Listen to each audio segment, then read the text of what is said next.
Okay, it is Friday, almost 3 o'clock my time, and we just got done listening to, I don't know, how many hours was that, Brenda? 3, 4 hours of Antonio's Hangout? Or I should say, excuse me, Darwin's Hangout after he took it over, because they were having a pretty interesting discussion, things that Hogtie was having a good conversation with about Carlos's recent post, and of course, Darwin's has to jump in and completely change the conversation to, once again, his presuppositional bullshit. It got almost surreal. Darwin's loves to twist things around so badly. They're almost unrecognizable. Like, for example, he keeps saying things like, I'm running from him. Hey, Darwins, I have an open hangout. Hello. You're welcome to come in anytime. I haven't blocked you from the live feed. I haven't blocked you from the outside chat. You can come in here. If you've got the balls enough to say that I'm running from you, then here's my fucking hangout. Why didn't you come in here? I mean, just because you won't have mods, was that the only reason that you are afraid to go on a hangout if you don't have mod control? What does that say for your position? Because I think your position's fucked. And let me explain to you why your position is fucked. You are sitting there in a hangout, Darwin's deity, literally asserting that God is a necessary precondition for intelligibility and knowledge. That's bullshit. Now, Alex and Hogtie, being two of the most literate people in this community, were trying to explain to you a very basic concept that went right over your head, that the Christian God would be a sufficient condition to meet intelligibility, but not a necessary requirement, because in not all possible worlds, the Christian God has to be. Now, in your worldview, that's not true. In your worldview, the Christian God has to exist in every possible world. However, that doesn't mean jack shit to the rest of humanity when you are talking about modal ontological realism, right? Or modal ontological worlds. I don't know whether it falls into realism or anti-realism. I hate that shit. But the reality is that if we can conceive a world where the Christian God, and I will specifically say your version, because I think your version of the Christian God is shit. I don't think that most Christians I've ever ran across in my life would ever agree with you in your version of Christianity. But, that your Christian version of a deity is a necessary precondition. You've never once explained how that's possible. You won't even prove your case. When Alex is saying, well, how do you prove that? You basically just restated the same thing in the form of an assertion, because God made it that way, or God revealed it to you. That's horseshit. That's not how you have an argument. You basically are saying God is the necessary precondition for intelligibility because God told me so. That's not an argument. That is the same kind of brute fact kind of approach that you were complaining that other people were trying to take, which, by the way, there's nothing wrong with having brute facts. I find with brute facts. I'm a foundationalist. You want to come here and argue against my foundationalism and my presuppositions? Go for it. Be my guest. Although I think it was kind of stupid the other day when Antonio and a few other people, I think it was Darwins too, were trying to argue against Sokka's worldview, which is coherentism, which doesn't even have the same presuppositions. It doesn't require presuppositions. So am I breaking up? Badly breaking up. Yeah, you're breaking up pretty terribly. Am I really? Yeah. Really? Okay, wait 1 second. I'm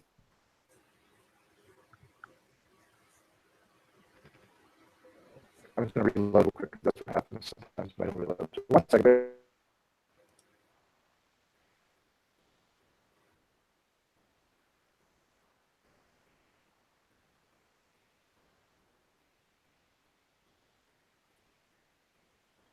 Is that better? It's about the same. Is it really? How about now? I turned down my bandwidth. A little improvement. One other thing I tried. 1 sec.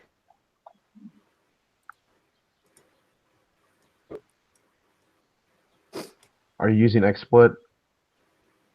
No. No, I'm just I've got other software running. All right. Now is that better? It's still pretty crackly. Downloading Really? porn again?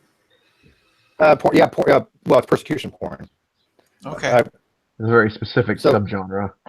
Very specific. It's a subgenre of porn. But I tell you, if you go on pornhub.com or whatever the fuck it is, I bet you can find it. Let me try reloading this one window again. Well, it seemed to improve there a little bit. Well, hopefully he'll come back and be at 100%. Hopefully. Okay. Now is that good? Yes, it sounds very good. Sounds perfect. Okay. Yeah, sometimes it takes 2 or 3 times to reload the Google Hangout. I've noticed that. I don't know what it is. It's like I'll reload, reload again, everything's perfect. So whatever, we'll go from there. But basically, I was saying that all Darwin was doing, deity was doing, was asserting an argument and not ever answering a question about why God is a necessary precondition and why the Christian God, his version specifically, is required to have any kind of intelligibility or knowledge. It's bullshit.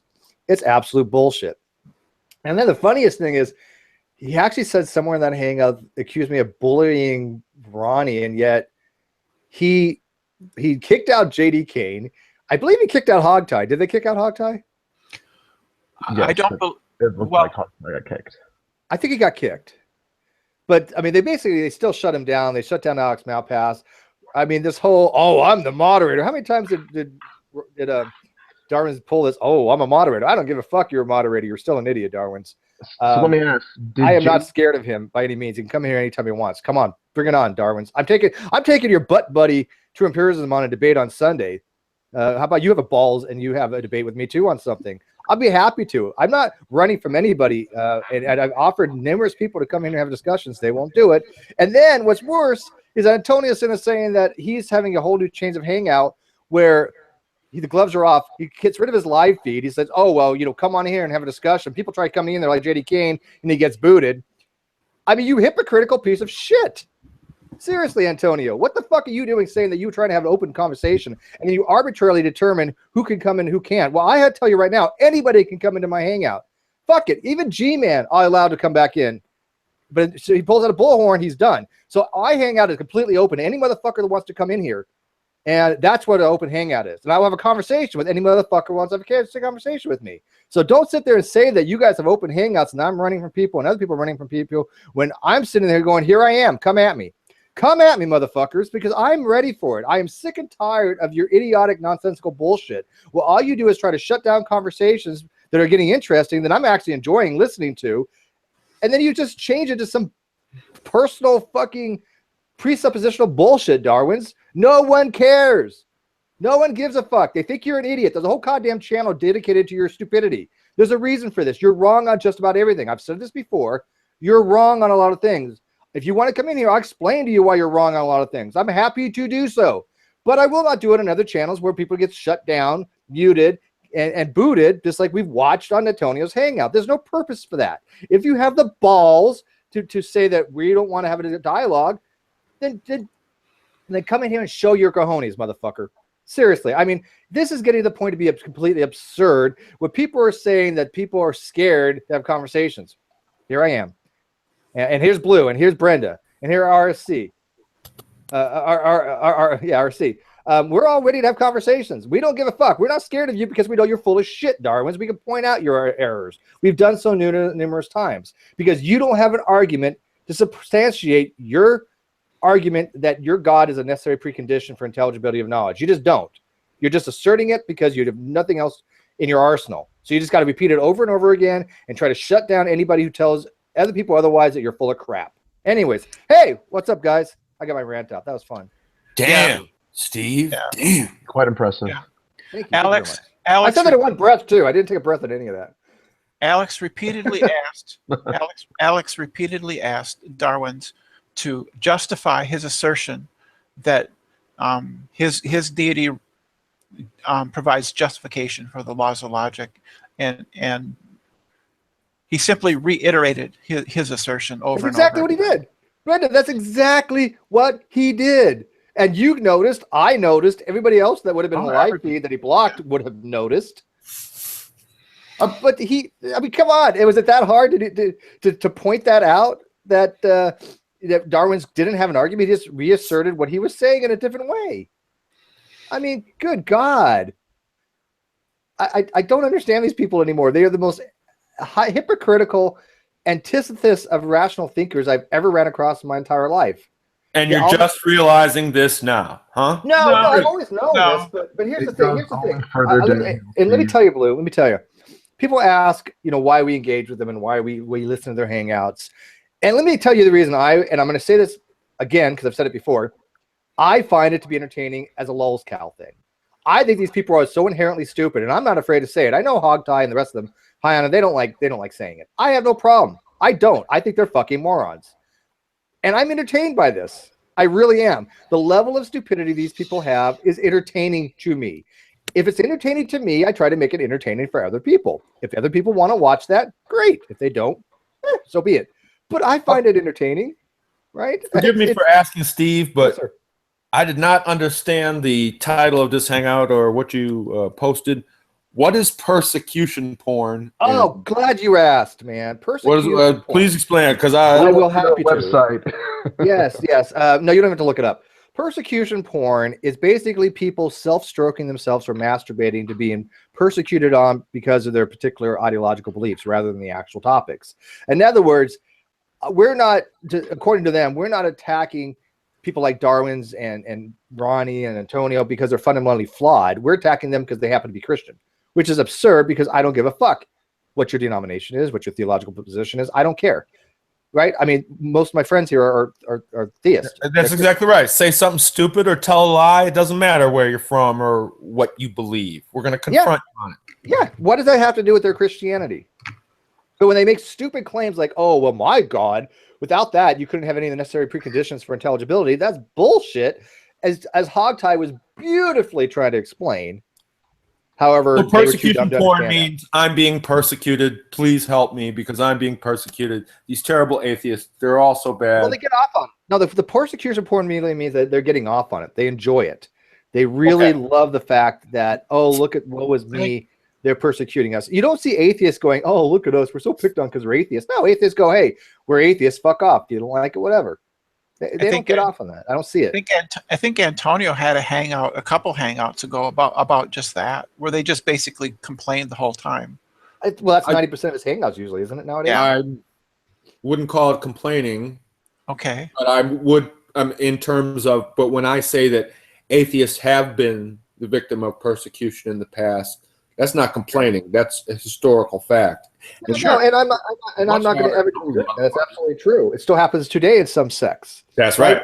But atheists generally don't get off on it. They're like, oh, look at them. They're just persecuting us because they're atheists. They have more balls than that, right? I think Hogtie said it best. If these things are so getting under your skin, then perhaps this isn't the forum for you. Perhaps this isn't the medium you should be in, because you have to have a thick skin. I get a lot of shit, right? I don't give a fuck. I have a very thick skin. People say what they want. You give your opinion. But I will confront them. I will confront them. You're going to get shit. It doesn't matter who you are. Yeah, absolutely. But I got to tell you, at least the shit that I get, I can defend easily. Like, for example, the other day with that guy Hilarious, when he lied completely to Antonio and the rest of them, I had the evidence to back up what I was saying. Right? I showed on camera what was actually being said, that I didn't want to have a conversation with him. I didn't think he was of value. I didn't want to talk to him. And he goes into Antonio's hangout. Oh, Steve's just harassing me about going on his channel. Bull motherfucking shit. That's what I'm saying. They love the persecution because he went in going, oh, feel sorry for me because Steve, the illegal agnostic, is picking on me so badly. Fuck off. If you don't like being picked on, don't say stupid shit. I hate to bring it all back to this, but wow, you are describing Von Helton It's all of them, dude. It's all of them, right? Now, for example, Hogtie made the example of the sublimation, which, again, I don't think was that far stupid, okay? There's reasons why at least I had a rational argument about why I was talking about sublimation, because I was talking about a phase change between solid to the gas because of the latent heat going into the system. I actually had a reason but why I thought this, and it was only a small scale. I wasn't saying that all of it was going like this, and there was a liquefaction state, so not all the energy was going into breaking the bonds. We had how many people try to look into this, including a lot of PhDs, some of them actually agreeing with me, so it wasn't like it was too far-fetched. But when Rumpus and Hogtie actually got to the heart of it and showed the actual where the triple point would be and the graphs, I was like, well, shit, I can't argue with that anymore. They're right? That's the difference. I knew enough to know that I was wrong. Okay. So it wasn't like I was fundamentally flawed. It was just that I was thinking something in my head. I had a reason for it, but I was corrected on it. And I knew enough about the topic to go, fuck, they're right. That's something we don't see on the other side. They will never be corrected. That's right. You got that right. People who will not admit their mistakes, people who will not admit they were wrong. I mean, that's the clue. One thing I couldn't help but notice was these people that are in there with Darwin, and it's not even his hangout, it was Antonio's, right? That's right. How it's like it's like it jumps out that I'll just ask a question. Are these people so afraid of Darwin that they will not see when he's freaking fucking wrong? He was so wrong several times in there, and then they go, well, it was Hogtie's fault, or he wouldn't answer this, or Alex wouldn't answer that. Alex, you did great, dude, by the way. And Hogtie, too, if he's listening. It's Alex. But, I would expect I less. just saw Alex come in. Yeah. Yeah, I mean, they are scared of him because they think DD is the intellectual heavyweight. They think he's the philosophical guru. Yeah. Who thinks this about? Wait, who thinks this about Darwin? The clown car posse. They all put Darwin's on the pedestal, just like Ronnie is their go-to science guy. Darwin's is the go-to philosophy guy, which is kind of disturbing. But the thing to note was how many times did Alex ask him the same questions? And I mean, he really wanted to know, what is your justification for the necessary precondition that your Christian God has to exist in all possible worlds? What? By the way, Tony, the link is to get in is in the forums. He was asking for the link, but Darwin's just, instead of answering the question directly, all he did was rephrase the question in a different type of assertion. He never directly answered Alex's question, and he won't. By the way, Alex, he won't answer those types of questions because once he starts answering questions, it opens up a whole can of worms for him. Because he knows. Oh, one sec. By the way, I'm sorry. You got that right, Steve. He also said, I thought this was interesting. He said that all assumptions are never justified, and yet I found 3 sites on the internet right off the bat that say justifications can be. Assumptions can be justified or not justified. It depends. But he's sitting there saying that no, all assumptions are never justified. Well, what? Then I mean, that's like saying, well, a doctor's making an assumption about certain things, but he doesn't have to have a justification for why he made a certain assumption or diagnosis. No, we do assume things, and we do have justifications for some of them, but not always, right? And again, as somebody who likes to think of himself as a foundationalist, I have a lot of assumptions. Some are justified, some are not. I am fine with unjustified assumptions as far as properly basic beliefs, but I'm not a coherentist, right? I mean, I understand the coherentist position vaguely, but it just, I haven't delved into it enough to really say, well, is this a better position than foundationalism? Who knows? But anyways, the link to get in is in the Great Debate forum, so we'll get it. But Alex, welcome, my friend. You did exceptionally well as usual. But God, they treat you like an idiot. They really do. Oh no, I don't know. I don't know whether I was audible enough. Yeah, you're audible. It's just they never let you talk. The parts that I heard, you were audible. Okay. Yeah, Darwin just shuts you down. He does it to everybody. He shuts anybody down that is actually making a point against him. Oh, you're not answering the question, Alex. You're not answering the question, Alex. I mean, how disrespectful. It's like you and Hogtie generally try to answer questions to the best of your ability, and honestly, you have no reason to be deceptive or have any motivation to be deceptive in your answers. If they don't understand it, that's a shortcoming on them. Sure. I spoke a little harshly about Dee there for a moment. I got kind of emotional. My apologies. But he does show how dishonest he is. Hogtie asked him a question, and I do not remember the question. I'm sorry. But for the rest, just about the rest of the wait a minute, I'm sorry. Hogtie asked the question. Darwin sidesteps so fast, I could see the smoke from here. And then he started down another route. No, he said, well, let me ask you this. And for the rest of the hangout, it was Darwin. And Hogtie trying to make a point, and someone brought it back to Hogtie, the original question, I think. Well, they threw out so many, I don't know which one you're referring to. Yeah, I know, but he will do that. And like Hogtie, there at the end, Hogtie was like, he was almost done making his point. Darwin started in. See, Darwin will not let people finish. He says, oh no, you're talking too much, you're talking too long. If he would let people make their points, the conversation could continue. Instead, it gets bogged down and goes in circles. Yeah, and he always wants to take it back to his presuppositional bullshit.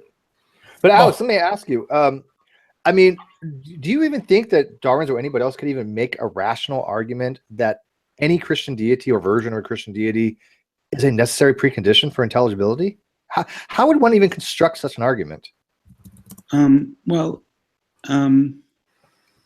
It's kind of like a reductio ad absurdum argument. hold on a second. So generally speaking, what you would do is if you want to establish that something is, if A is necessary for B, if you can show that A and not B leads to a contradiction, right? Then you're showing that it couldn't be B without A, right? So if you can show something along those lines, then you could show that in some sense A was necessary for B. So what you'd need would be some kind of demonstration of an impossibility. But what we always get is just the claim that it's impossible without any demonstration to follow, which is, easy to, it's cheap, it's easy to say. The hard thing is to actually do the calculation and show that something is in fact impossible. So reductio ad absurdum is that type of argument, right? If you want to show that,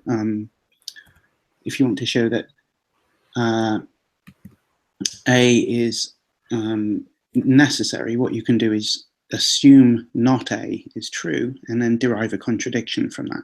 Yeah, I think you're taking me a little too literally, because I mean, I do agree that would be the format I get. But I mean, how? Okay, if they want to, okay, Darwin loves to say things like due to the impossibility of the contrary, which Right, would literally be that what he would have to just show, though. He has to show the impossibility of the contrary. Mm-hmm. How does he go about doing that? Because I don't think that can be done. That's kind of my point. So impossibility means in this context something like being contradictory, right? So that's why I'm saying that the reductio method is what you would do. You have to show that something leads to a contradiction in order to show. How would they do? How would he ever? My point being, though, that's the method that they would employ. But I don't think they could ever make an argument that it would. I don't think they could be a proof to say that is impossible to the contrary, that God's existence or God is a necessary condition. I just don't think you could ever make a proof for that. I understand the way you go about it, but he just asserts the impossibility of the contrary. Okay, so that's all he does. In a more informal way of putting it.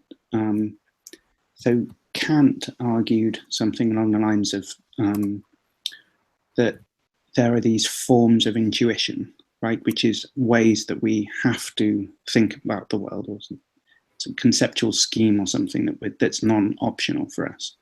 And things he included in that were things like space and time, causation, blah, blah, blah. You could easily put logical principles into this. It would work perfectly well. And the idea was something like, if you were to take one of these things out, then the consequences on your experience would be that it would be rendered unintelligible, right? So for instance, if you take his idea is something like, if you take causation out of the sequence of events as you experience them, then what you're left with is something which is deprived of a kind of constitutive meaning generating feature, right? It would just be events following each other without you being able to derive any kind of connection between them. And what that would be a kind of booming, bustling confusion or something, right? So the idea is supposed to be that if you follow that line of reasoning, you see that causation, whether or not it applies in the world, has to apply to the sequence of experiences that you have in order for them to be meaningful in any sense. So the idea there is that you've sort of informally shown that causation is a necessary precondition for the intelligibility of experience, right? That's where this phrase comes from. It's a Kantian phrase that Van Til uses. But it's so often thrown around these days without any kind of even gesturing of a walkthrough of why, it's easy to say, well, X is a necessary precondition for the intelligibility of experience. But to back that up, what you need to do is to try at least give some kind of plausible story, which is that if you take X out of the picture, then what you're left with is some unintelligible string of things that happens one after another. The problem is that it just doesn't seem like it's the case.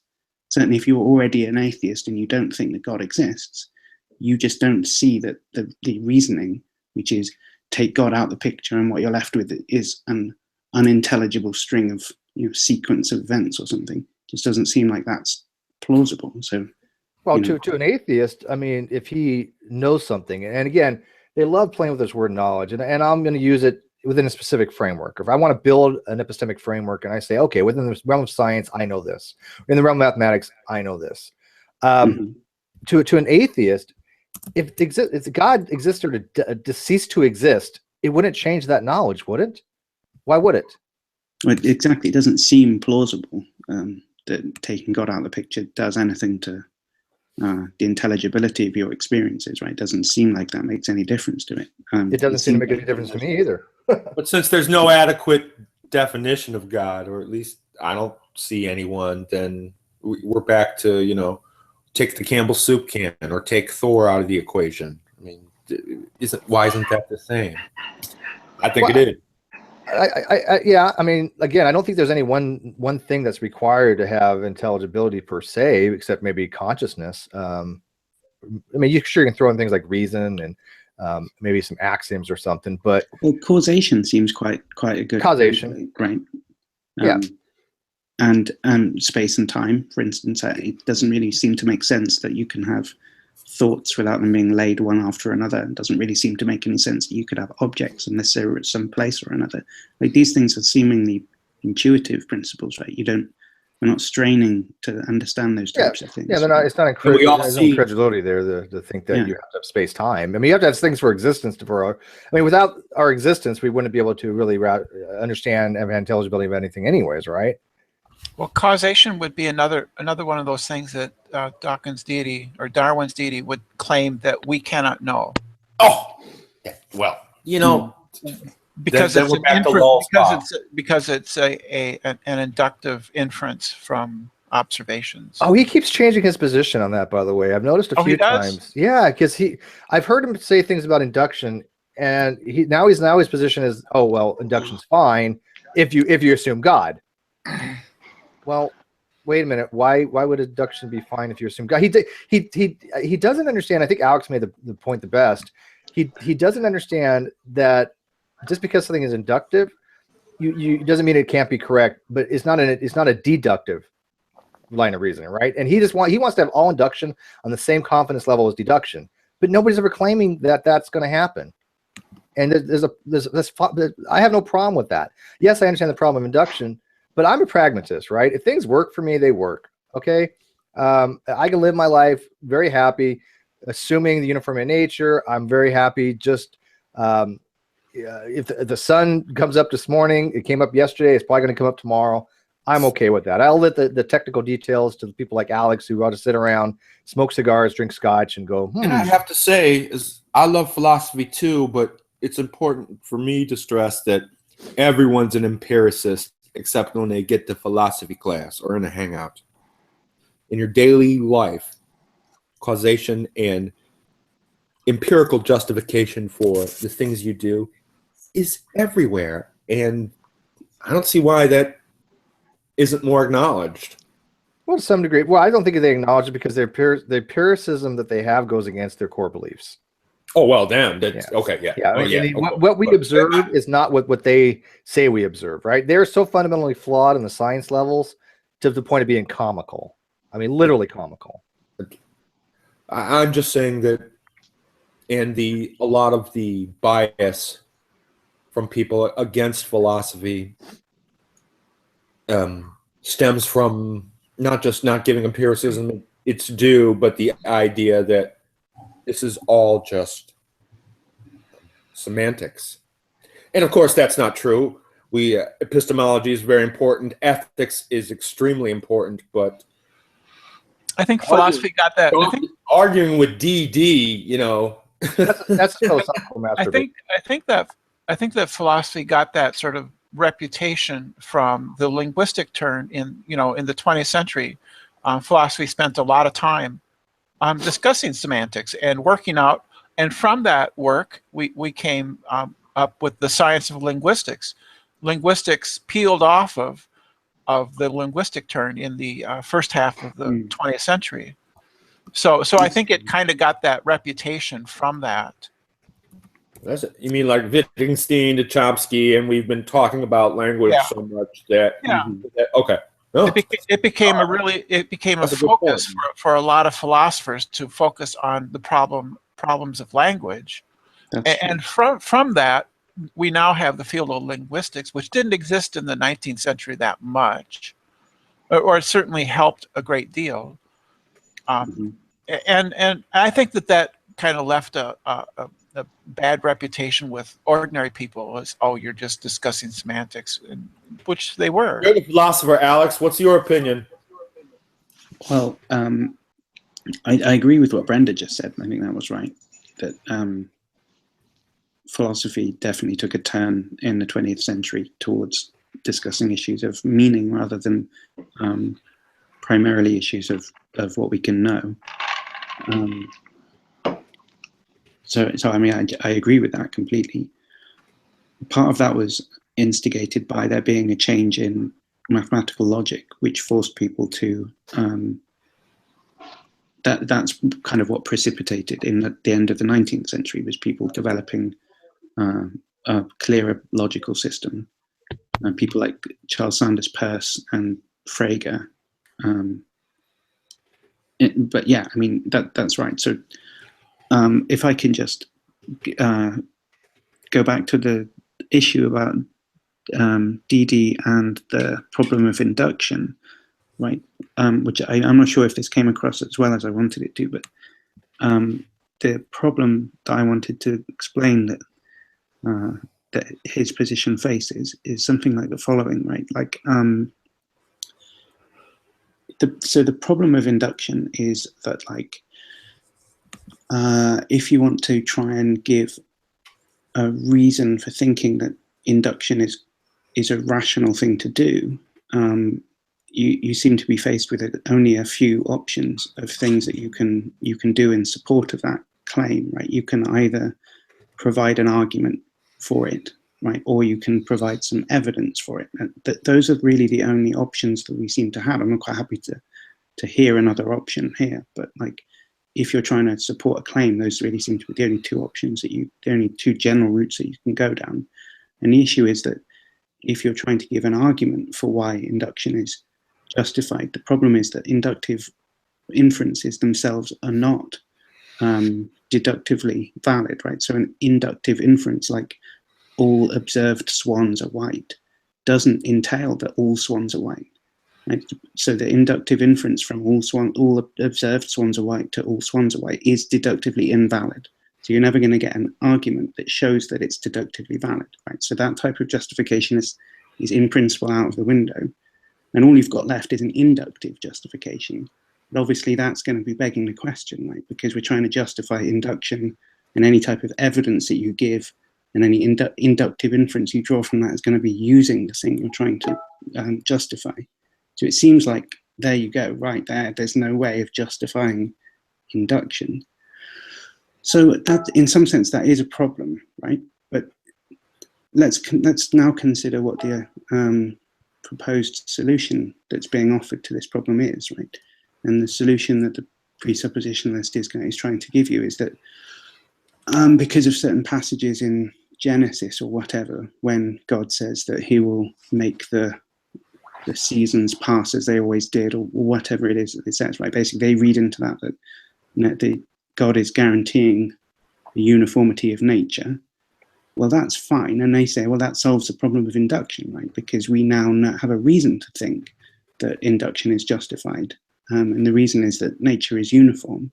And therefore, when we go from a set of observed cases to a generalization from that, then that's justified because God is in fact maintaining these regularities, right? So now the issue is that unless God tells you which regularities it is that he's maintaining, you're in fact in the same situation if you believe that God's guaranteed these uniformities as you are if you don't hold that belief, right? So what I was trying to say to Dee was, if you're faced with a prospective inductive inference that you're trying to wonder or not whether you can move from true premises to true conclusion, like all observed swans are white, let's say that's true.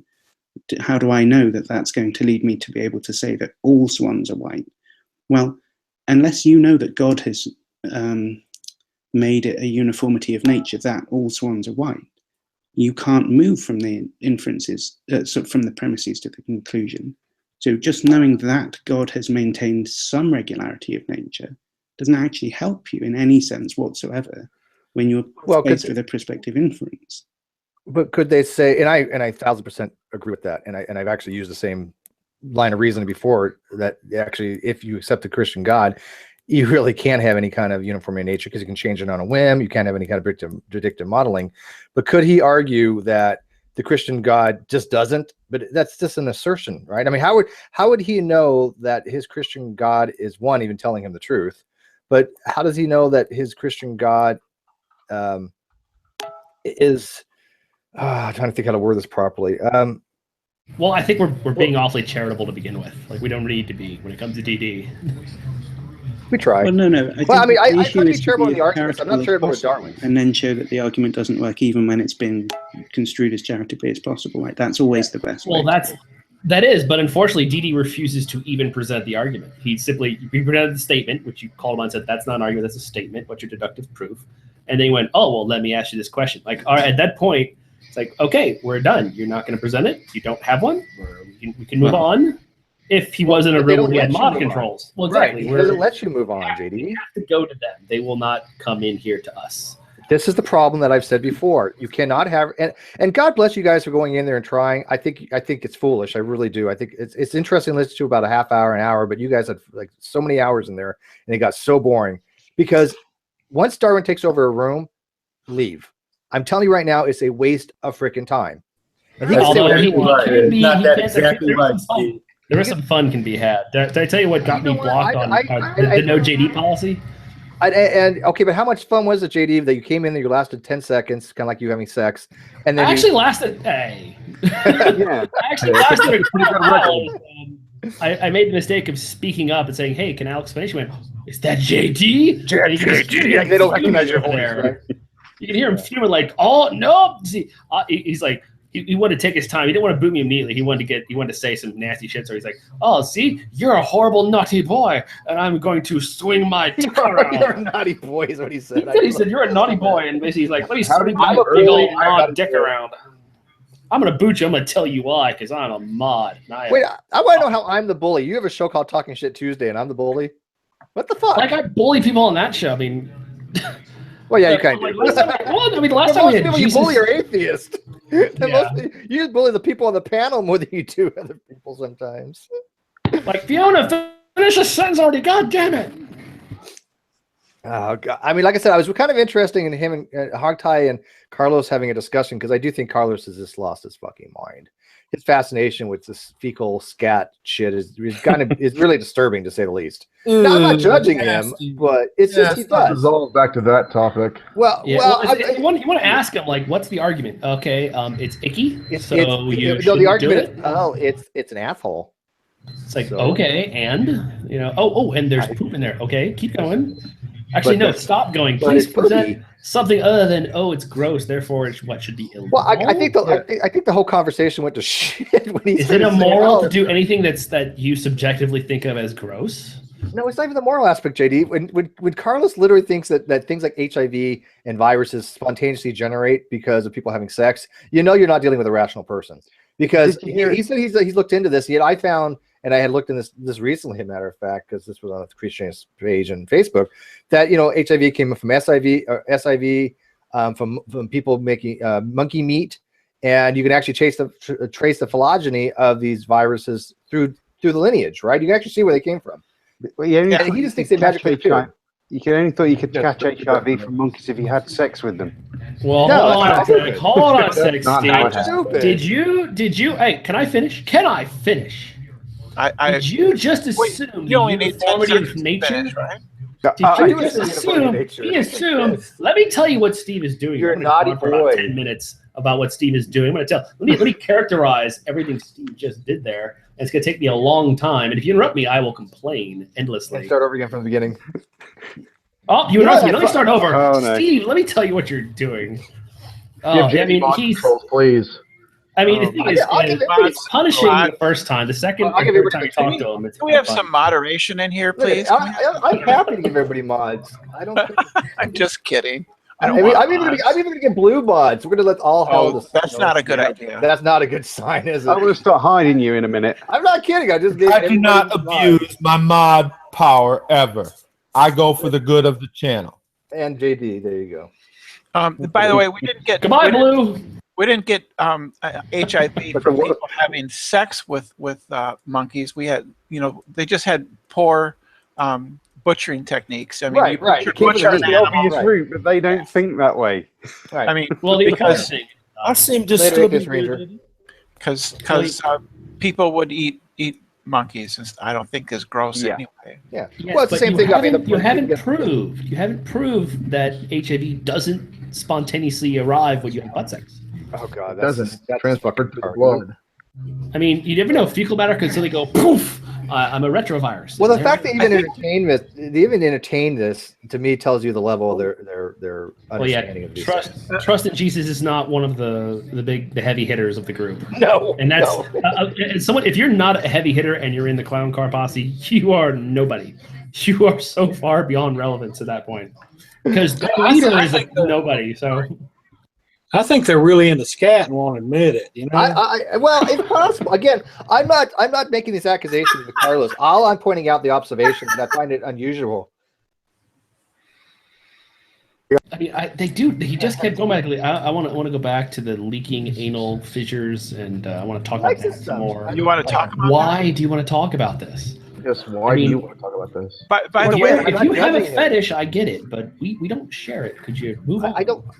I mean, ain't they ever heard of douches and lubricants and Crisco and stuff? I mean, Crisco. there are precautions you can take. Well, let me ask you guys: how many other people talk about anal fissures in our community? Oh, there you go. Alex Malpass. It's not a topic. Can't Yeah, Alex be raised Malpass with talks no about it. conversation. That's harsh. What's that? That's harsh. I'm just kidding. Yeah, I gotta say, Alex. I did earlier, but just while we're on air, congratulate you did brilliantly. He always does. God, I hate Alex because he's so damn smart. He just, even when I don't agree with him sometimes, which is very, very infrequently. Well, yeah, I find him to be your fascinating. argument with Didi, your argument is almost secondary to just not letting him upset you because that is his goal. He wants you mad, and he succeeded. You succeeded in not. If he did upset you, which would not be surprising, you didn't show it, which is good. You told me you thought you might have been too aggressive. No, you were just right. In fact, you in some cases I think you weren't aggressive enough. You definitely need to call him when he interrupts you because he does that consistently and repeatedly, and then accuses others of the same thing. well, It's kind of frustrating. Alex is a foundationalist. Is that correct? I don't think so. I think I think my view on that issue is closer to Quine's view, which is more a coherentist view. It was like, which philosopher did you read this week and had a compelling case for it, right? Exactly. Which I like that about you. I like the fact you admit that these guys have such Changes. compelling arguments, but they all have their flaws, and so it's good to be kind of fluid when it comes to like these core things like metaphysics and whatnot. Like, let's just hold on, I'm not sure this one. I like this one, but who knows? I could. Yeah, you don't have to be off my rigid. rocker. You don't have to be rigid in these things. Right, and in a sense, that's what I'm expressing with this admiration for Quine's view, which is broadly speaking something like that. Although there are obviously degrees of commitment that you have to different types of belief, there's nothing such that if you were to find a compelling enough case, and it's not quite clear what that means, but we have to find that out as we go along. But there may be some kind of circumstances which would lead you to revise even what you might think of as your most fundamental beliefs, right? Like, I mean, when you first find out about non-Euclidean geometry, your whole set of ideas about what triangles are goes out the window.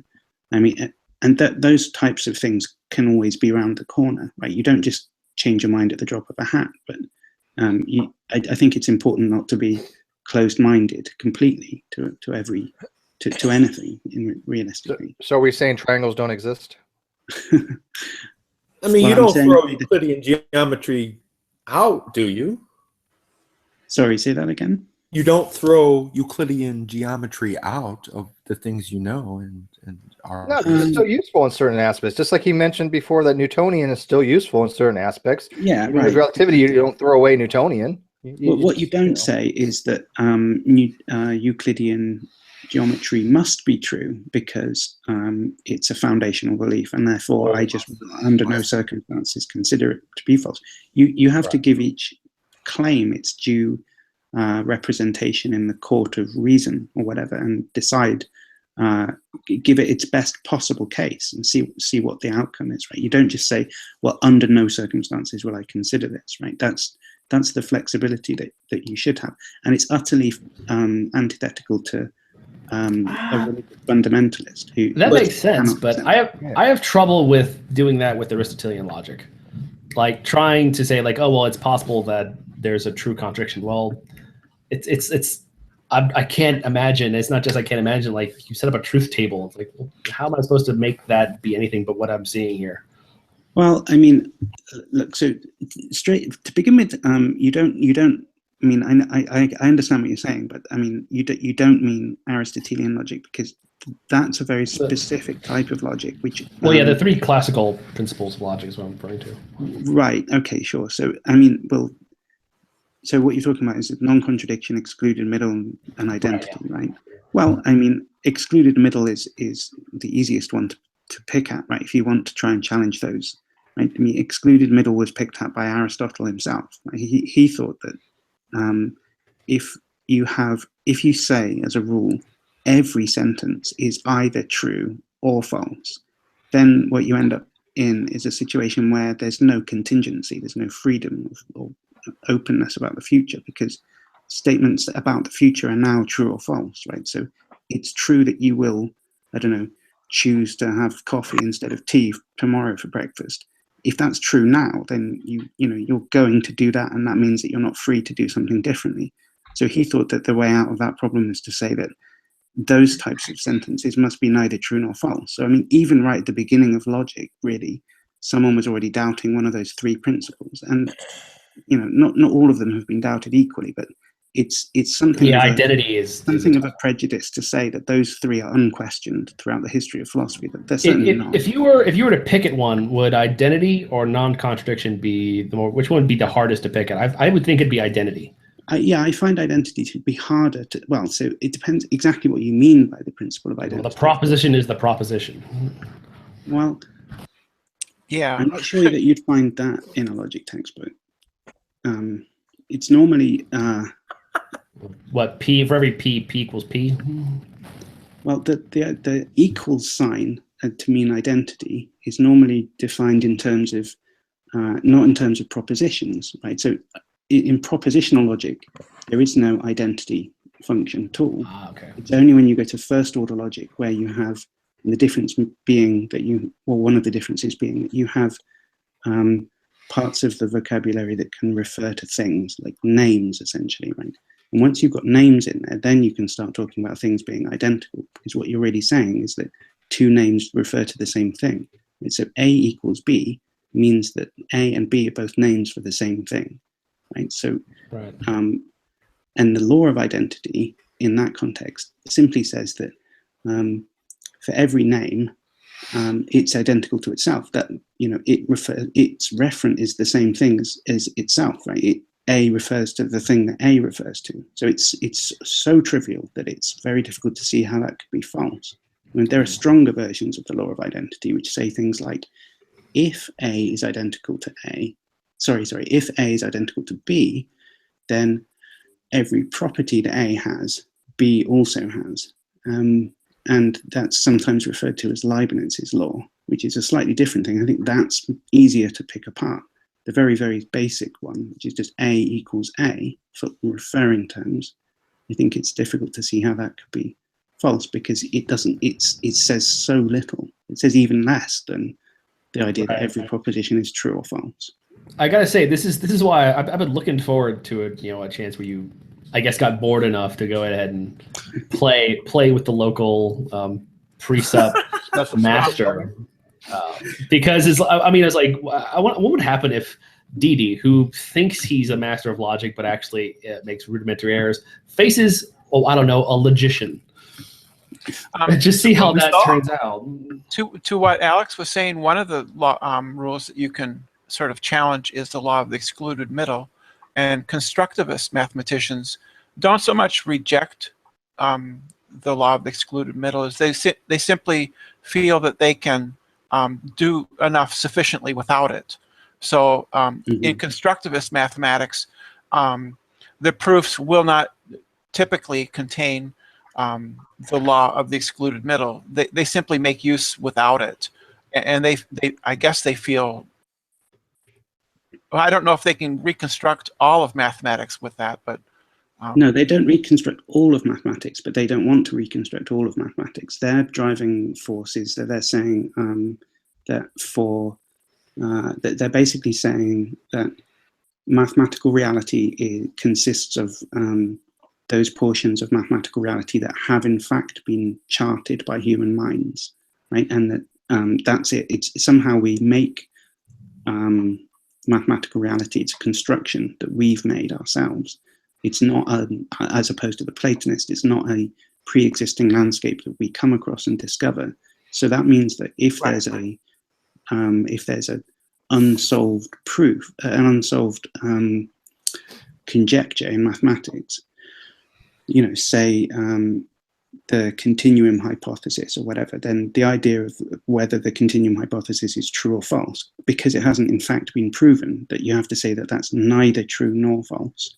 That's their driving, and so what that means is that the logic of constructivism, or intuitionism as it's otherwise called, doesn't have this law of excluded middle. It's another reason, in addition to Aristotle's one that I was talking about a moment ago. So here's another philosophically well-supported reason for thinking that one of those laws of thought might not be true. I mean, and these days you also find people who will give you kind of at least interesting, thought-provoking arguments for why non-contradiction should be thought of as not being true as well. I just sort of mentioned this briefly in the conversation with Didi about the liar sentence, whether or not that, if it has a plausible reconstruction in a logic that's consistent, it's kind of an open question. It's very difficult to answer. So I mean, some people. You said it was false, though. I thought it was interesting, Alex. Didn't you say that if you've given a liar's paradox a question, that I thought if a proposition is unevaluatable, if it doesn't make sense, it's not a well-formed proposition. Now you were saying that something like this statement is false would be false, but isn't that only if you start using like higher order types of logic to come up with something like that? The idea is that if a formula is not well formed, then it doesn't have a truth value, but it doesn't go the other way, right? You can't say because a formula doesn't have a truth value, then it's not well formed. That's not quite right. Because a constructivist would say that the continuum hypothesis is well formed, right? It just doesn't have a truth value. So obviously, if you say a bunch of junk, then that doesn't have a truth value, right? But it doesn't follow that everything that doesn't have a truth value is junk. Anyway, the idea with the liar sentence is that it's both true and false, right? So I mean, the liar sentence says this sentence is false, right? So what it says is that it's false. So if it's true, then what it says is the case. But what it says is of itself that it's false. So if it's true, then it does in fact convey that it's false. Right? So if it's true, it's false. But if it's false, then what it says isn't the case. But what it says is that it's false. And if what it says isn't the case, then it's true. So if it's false, it's true, right? So there's no consistent way, there's no obvious way of reconciling the truth value of that sentence. And you might say, well, that's just not well formed. But the problem is this sentence is true, is well formed. There's no problem with that, right? Okay, it's true, fine, fair enough. There's no paradox there. Mm-hmm. So it's a completely ad hoc maneuver to just say, well, this sentence, because I can't understand how it works, must therefore be not well formed, right? It is well formed. There's no reason to say that it isn't, apart from the fact that we don't know how to assign truth values to it consistently. Then how do you come up with the conclusion that it's false if you can't assign a truth value with it consistently? I wasn't saying that it was false. I was saying that it was both true and false. Okay, I thought I heard you say that it was false in there, and I was like, well, how would you make that determination? Not both true and false. On a traditional reading, anything that's a purported contradiction, like P and not P, must be false. But if you deny that, then you say there's some sentence which is both true and false. You're saying there's some sentence where both it's the case and it's not the case. Both P and not P are both true, which is the same as saying P is both true and false. So if you have P and not P, it has to, in a truth table, it has to evaluate as false. On a traditional truth table, it would be false. Yeah. Okay. But if you're taking this line that the law of non-contradiction is not true, you wouldn't use a traditional truth table, and you'd have some evaluation on which it's true. So why does Darwin think that you have to accept these principles of logic? Like they're so magical that without them, you couldn't have a worldview, you couldn't have reality. I mean, he takes them as absolute. I noticed that across the board. You talked about it earlier. Seems a lot more flexible in our beliefs and our understanding of things, right? I'm not so rigid where I'm not going to take one type of theory of truth or knowledge and say, you know what, it has to be this way, because I understand there are problems with all of them. But with these guys over there, I see that they're so inflexible that they don't get the nuances, even hypothetically, right? They don't even want to look at something else and go, okay, I'm seeing another person's position. Like they totally didn't get Hogtie's cat. It was lost upon them because they're just very, very rigid in their ideological beliefs. What is DD's furthest level of educational attainment? Does anybody know? No idea. Okay. No, I don't think he's ever had college. But I don't think that he's stupid at all, though. I think he's well, at some here's the thing. It's relatively speaking. I think he is stupid. I think he wastes a lot of time having nonsensical arguments and acting like a total dumb fuck to people just because he wants to promote his own religious ideological beliefs. That to me is somebody who's stupid. Do I think he's incapable of learning stuff? No, I think he probably could. But I made that mistake before. I thought Ronnie could learn stuff. Boy, was I wrong on that. But is he as dumb as some of the other ones? No, not by any means. I mean, I'm sorry, Antonio. God bless your little heart. As much as you were a good moderator, your shit today, he is way dumber than all the rest. Well, with the exception of Carlos. So, but yeah, I'm not afraid to think. Von Helton. Well, you see, I don't think Von Helton's as dumb as some of them. I mean, I think he just really has some weird beliefs. I'm here to tell you. Never mind. I'm sorry. I'm sorry. I think you'd have a lot of personal things with Von Helton. But Von Helton's easier to talk with than Didi. Yeah, I actually have decent conversations with Von Helton. I'm sorry, go ahead. I've enjoyed. I enjoyed today pointing out two things. And actually, okay, so last time I talked to him, people may remember I was keeping a tally of how many times he was interrupting. Towards the end of the call, I forgot to announce how many. It was 49 times. Wow. That he'd interrupted me. And despite his protestations that everybody seems to interrupt him. One point that I think he goes by Matthew Ecclesiastes. He had made the observation to Antonio that we really got to start muting these guys if they're hiding them from broadcast. We're going to interrupt each other. Again, I came on to say, look, I know at least since I switched onto my mobile device, I did not interrupt Didi even once. I would resist his interruption when I'm talking. He would, but which he deems that interruption. If you're speaking while he's interrupting, he considers that you interrupting him. But I really enjoyed, my favorite thing today was pointing out how his style is floundering and running away. This image I have in my mind is he thinks he's such a good boxer and he challenges somebody to a boxing match claiming I'm so good you'll never be able to hit me. And you get into the ring with him and all he does, he just runs around in circles around the ropes. He's going, can't hit me, can't hit me, can't hit me. Because you ask him a question, he can't answer it. I really enjoyed watching Alex go in there and get the same treatment as everybody else, even though Didi will artificially go I really respect you, really? Well, then talk to him like a normal human being. No Alex shit, asks the basic question and doesn't get an answer and asks it again and doesn't get an answer. And then Alex goes down the rabbit hole with this, okay, well, it's fine. We'll step into your worldview and we'll apply your epistemic framework. And then, isn't this the case? And the great moment in there too, when there's one point when Didi asked this question that was, I swear it was composed with refrigerator poetry magnets. The question was just gibberish wall to wall. And Alex is unmuted and he just paused for 15 seconds, I swear. It was just hung there so long. Just what is he asking? And he says, well, can you explain the question? Well, Didi does that sometimes too, to get you to say, well, what do you mean by this? Oh, well, now we're playing word games. You want to ask me what I mean by whatever. Like he's The just very idea that that man would say, "Now you're playing word games," makes me extremely angry. Yeah, the fact that he's just full of vagueness and uses words completely in his own vernacular. And again, Hogtie, insists. you point this out specifically every time that Darwin's likes using words his own way. He has his own lexicon. He really fucking does. That's logicide. That's a word killer, and that really is dangerous. I love pointing out. Okay, fine. We'll use the DD brand. Oh, sorry, I didn't know you're still talking. Sorry about that, Luke. I love that. Let's use the DD brand. I think the irony is that, like, if you were to wander in and say something about, like, you know, synthetic a priori, second order logic, fucking externalist epistemic critique, blah blah blah, he would then say, "Oh, that's just philosophical mumbo jumbo," right? So, you have to be very careful to bring it to the level where you're not using jargon, which, you know, I'm fine with. I think that that's actually a really good way of communicating philosophical ideas, is to say them in such a way that everybody can understand them, right? Yes, exactly. I wish there was a Bill Nye philosophy guy sort of thing, and there was less. We have Alex. Alex is the Bill Nye philosophy. I have said it a million times. Alex is the one guy who's really into philosophy where I can actually sit down, read his shit, and go, "Fuck, I learned something."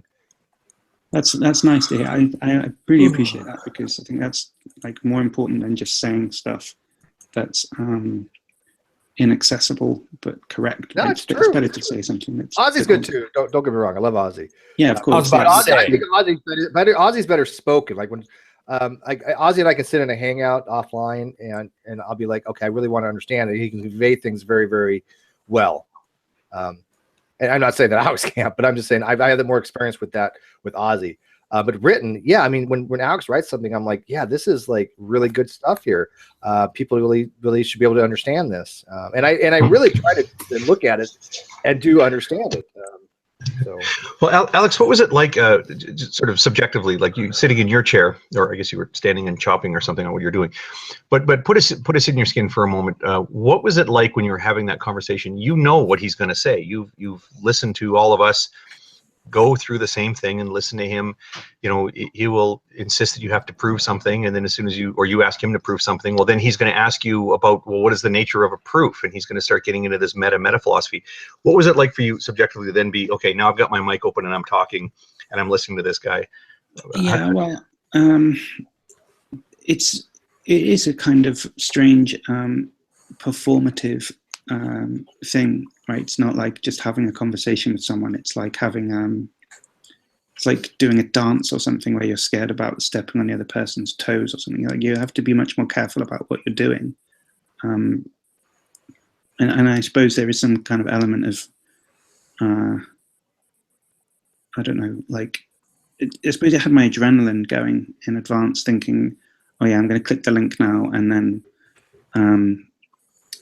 you know, it's more combative than, say, talking to Matt Slick, or certainly than talking to Jimmy Stevens, who's really nice to talk to in my experience. So I don't know, I suppose it was unusual in that respect, but I had other things going on at the same time. You know, I was cooking, and my girlfriend was texting me, and I was trying to talk to her at the same time. So I wasn't concentrating too much on the atmosphere of what was going on. My mind was also split between a couple of other things as I was talking. So, damn, you good, Alex. Damn. Yeah, I didn't read that at all. That was good. Yeah, interesting. It just makes it harder to sort of explain what was going on in my head at the time. I think that's all I'm saying. Okay. Yeah, you were overwhelmed, so yeah, lots of stuff going on. Yeah, wow, I burnt some of the food as well. And still kicking ass. Yeah, absolutely. I don't know where Alex can go when he asks Darwin's, you know, simple questions, and then Darwin's plays this game where you just want to answer. That's why it's very difficult, if not impossible, to have any kind of dialectic with this guy, because he likes this bastardization of Socratic method where he just asks you questions literally over and over and over again till you just get tired and go, okay, I'm done. That's all his shtick really is. I would have loved to have him answer the question Alex posed to him about, you know, what proof does he have that God is a necessary precondition for intelligibility? I maybe phrase a little bit different, but that was the essential question. Well, Steve, the argument for that is that God is the necessary precondition for intelligibility. But that's all. Yeah, that's all Darwin would say, though. That's the funniest part. And Darwin loves to talk about circularity. It's like, Darwin, do you not understand? You're basically just restating it just in another way. That's all you're doing is just restating it. Yeah. Well, I was trying to make the point, and I would say unsuccessfully over the interruptions. It's oh, so the video's down, I hear. Yeah. Okay. Yeah, he took the video down. Yeah. Yeah. Well, I said the other issue I was going to raise about what do the evangelicals think? They do quietly acknowledge that Didi is conversationally a dick, and that he just interrupts people and he accuses people of stuff and he twists their words. But part of me thinks that they think he's winning. But let me make this point just because we're talking about the philosophy thing first. Is that even if you go into their worldview and you say that there is the underlying truth of their world is that there exists a God who creates these circumstances, and you can even grant that in this world, it's necessary. Well, for beings that would live in that world, those who would believe in this God would be correct in their belief because that's part of their world, and those who receive revelation from this God would be receiving correct revelations because from this God. But when I ask the question, well, when God gives you a revelation in this world, it's possible that God could reveal something to you, reveal a correct belief to you, just by inserting it into your head. Or it might be the case that God could reveal something to you with argumentation, right? So God in our world, I mean, God could write the mathematical proof that the square root of 2 is an irrational number, right? Like the finger writing on the wall, the handwriting on the wall, right? If people know that section from the Old Testament. God could have made the handwrite on the wall the correct proof for the square root of 2 is an irrational number.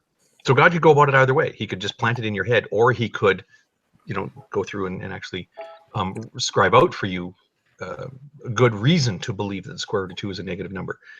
So all we're asking him is given that in his worldview, God is logically necessary, then is it also true in your worldview that there exists a proof for that? It might be the case that there is no proof for it, but he doesn't understand what question is being asked at all, right? He's making the position that God is necessary, modally necessary, and we're just asking him, well, can you provide a proof for that? It might very well be the case that he can't because there is one and he doesn't know it, or because there simply isn't an attainable proof for that. But when you ask him for it, he just wigs out. He just takes the question as something else and cuts you off and interrupts you. And yeah, I don't think that it's possible for God to be able to implant a belief into your mind and for that to be knowledge. I actually don't think that makes any sense, right? And the reason is, sure, God could make you come to believe something, but let's say God put a belief into your head that P or something, right? So you do come to believe that P, and let's say he convinces you that P is the case. That's not the same thing as knowing that P is the case, right? And part of the difference between being convinced of something and knowing something, it's contentious exactly what knowledge means, but it seems quite clear that knowing something means more than just simply thinking that it's true. It means something in addition, something like having the right type of reason for thinking that it's true as well. Right? You can't just guess that P is true and claim that that's knowledge. And you can't just be convinced for no reason that P is true, and that's not knowledge either. You have to have something like the right type of reason. So if God puts a belief in your mind and doesn't supplement that with a reason, then it doesn't matter, how omnipotent he is, that's never going to be knowledge. So let's say that God then supplements the belief that you have that P with a rationally compelling reason, a justification for believing that P. Well, if he does that, then it seems to me that that's indistinguishable from you just having a justification for your belief, right? Like if let's say I come to believe that I live in the UK, right? God puts that belief in my mind. But I don't. I live in Norway or something. But I'm going around telling everyone that I believe that I live in the UK. No one would think that I have knowledge that I live in the UK. Well, let's say that God gives me some kind of justification. So what he does is he makes it seem like in every waking moment, I walk around and it's the UK. Right? Everyone I ask says that it's the UK. The street signs say it's the UK. When I look on Google Maps, it says it's the UK. Right. So my belief is also supplemented by these justifying supports for it as well. It just seems to me that that's knowledge, right? In what sense is God doing anything? That he's just making it the case that I live in the UK. He's that it just is true. Then in that case, right? That just is knowledge. So I don't understand. It seems to me that when you really push on this idea of what would God have to do to make it such that you had knowledge of something, that's just making it true. I mean, it's making it true that it's the case. It's making it true that you believe it, and it's making it the case that you have a justification for that as well. So that there's no, and it's just making it that you genuinely have. That's just an indistinguishable from a normal case where you have knowledge in the normal run-of-the-mill kind of knowledge case. So I'm not sure that it, when you actually push on it, it becomes indistinguishable from just a normal case of knowing something, right? So I'm not sure that there's any content to the idea that God but can. surely there are lots of things around. You've defined a concrete thing there, Alex. But sure, there are many things that are less verifiable than that, and of which are more. There's a spectrum of beliefs here. Surely, I mean, I object to the term knowledge anyway. I just think there's belief. I don't believe this justified true belief, as far as I'm concerned, is complete bollocks. Because I mean, how do you justify it? If someone in the medieval period, you asked them what their knowledge was about whether the Earth went around the sun or vice versa, everyone would say, well, the knowledge was that the Earth was the centre of the solar system. Now it isn't. So it seems to me the only things that are verifiable as true as these. Was it logical positivism or something that you can deduce? Other than that, everything else there's no such thing as knowledge, because you can't prove anything otherwise. And so this whole spectrum you described there about if, for instance, God inserts into your knowledge about, I don't know, some logical process that I don't know, Mount volcanoes, there's a geology or something, that the Earth is old because you understand the layers and things. If you don't have that piece of knowledge about how geology works, then you don't believe it's true necessarily. And you can if you don't have that, you can believe it's not true, and therefore geology, the Earth is only 6,000 years old because you don't understand geology. And if God inserts several beliefs inside you, like, I mean, if you believe in God and therefore the Bible, and therefore you believe a contrary piece of evidence about the age of the Earth, and you don't have the geology belief, he can mess around with all those sorts of that toolbox of beliefs, and then give you whatever knowledge he basically wants. I mean, there's only the deducible things can he say. And concrete things. It seems to me that he can. There's a lot of beliefs, in other words, that you can have an opinion about, and the tools in your intellectual tools that make you believe it or not. And as I say, I don't believe in knowledge anyway. So look, there's a difference between knowing something and knowing that you know something, right? And I think this is easy to state out loud, but really difficult to keep clear when thinking about these things, right? So let's say. So the issue you brought up was about in the medieval times, they all felt like they had a justification for their beliefs, right? And so they may have said about themselves that we know such and such, right? We know that there's a firmament, and we know that there are only 4 elements, or whatever it was that they said, right? And we would say, well, they said that they knew that, right? But they didn't really know it. So what we're saying there is that their claim to know it was wrong. But we're also saying that they didn't, in fact, know it. When they said, "I know something," that it was false. In fact, when they said something like, "There is a firmament," what they were saying was false. And when they said, "I know that there's a firmament," what they were saying was false.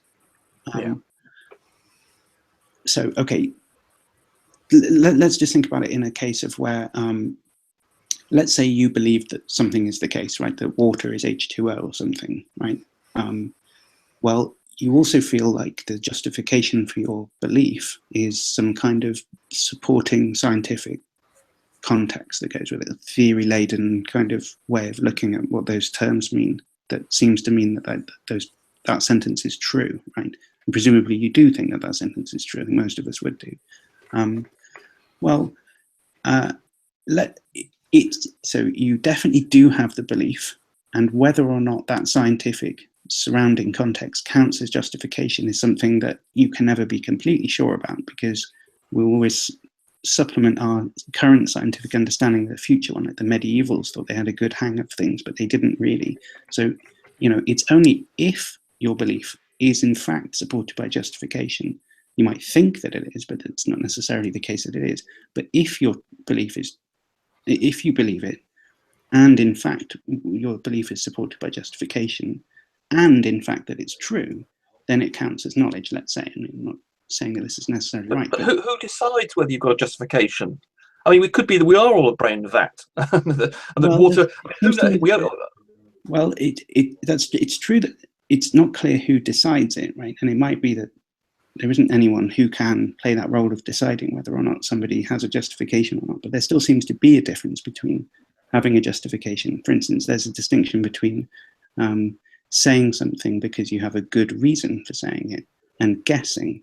I mean, I'm sure you would agree that there's a distinction. Yes, because there's just a spectrum, surely, here, and there's just some that seem more and more likely to be true. We go the authority, like the water thing. I mean, who here knows for a fact that water is H2O other than the authority? Who's done the empirical, the scientific research to establish this for a fact? We're just taking it on the authority that exists. I mean, we could easily, potentially, we could all be being told fibs. Indeed, there are different levels of justification that you can have for a belief, right? But there's still a difference between not having a justification for it and having a justification for it. And then there's a question of like, how good is your justification, right? Of course. I mean, and then what counts as a justification is messy. It all starts to get very messy very quickly. Yes, so surely all you can say is my belief. I've got a belief in something like the Earth, we're going around the sun, and I've got more reasons to believe in that than something else like tomorrow is going to be a really nice day or something. I mean, there's a whole spectrum. This idea there's this big line somewhere, knowledge, is completely arbitrary and completely useless. Well, it may be that there's not a clear dividing line between the two things, but I don't think it follows then that the distinction is useless. I think almost all distinctions that you'll ever draw will have a fuzzy boundary between them. And that doesn't but mean it's huge. I mean, the point is you could be brain the vat, so there could be almost everything. See, I would think for us, why would it matter? So we're brain the vat. That doesn't change some of the things we could figure out deductively. It still doesn't change analytical statements. 1 + 1 is equal to 2. Oh, yeah, that's different. Yeah, that's right. I completely agree. But I know these things. That's knowledge. That's completely independent of whether. I mean, I don't care. No, that's a special. No, you're talking about special deductive. You're talking about knowledge, things you can prove to be true. That's no sure. matter.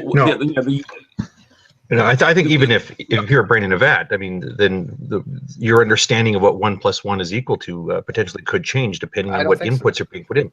Well, there's an artificial world that's being put in your mind, and your knowledge, your recollection that 1 + 1 = 2 is a reasonable position is something that's established from the status of your brain. And if there's somebody else with electrodes or whatever giving this information to your brain, then those things are potentially changeable. I mean, in my view, and I'm curious to hear what others have to say about this, because I did try to express this the other day in a conversation with Dee, this idea that we have to justify our basal assumptions, to me, is a little silly, but it does need to be addressed, because there's that thing about, well, what if you're wrong about one of your basal assumptions? How would you come to learn that you're mistaken about it? And we do apply that quite a bit with things like, if you have a belief about something, and then you'd like to think you proceed by reasoning to get rid of your mistaken beliefs. If you can't justify them, at least you have a mechanism for getting rid of mistaken beliefs. Well, what if you're wrong about one of your basal assumptions? How would you go about rooting out that mistake and correcting it? Well, let's back up a step. If you're wrong about one of your basal assumptions, you've got way bigger problems than being wrong about that basal assumption. Like this is what I want to ask other people, because I'm not really sure how to put this into words. It just occurs to me that if I'm really wrong about there being other minds in reality, my biggest problem is not the fact that I have trouble, justifying my basal assumptions in an Antonio Fletcher hangout. Right. Yeah. Your whole reality is not what you think it is. It's a much bigger issue, because you wouldn't be in the hangout to begin with. You just think you are.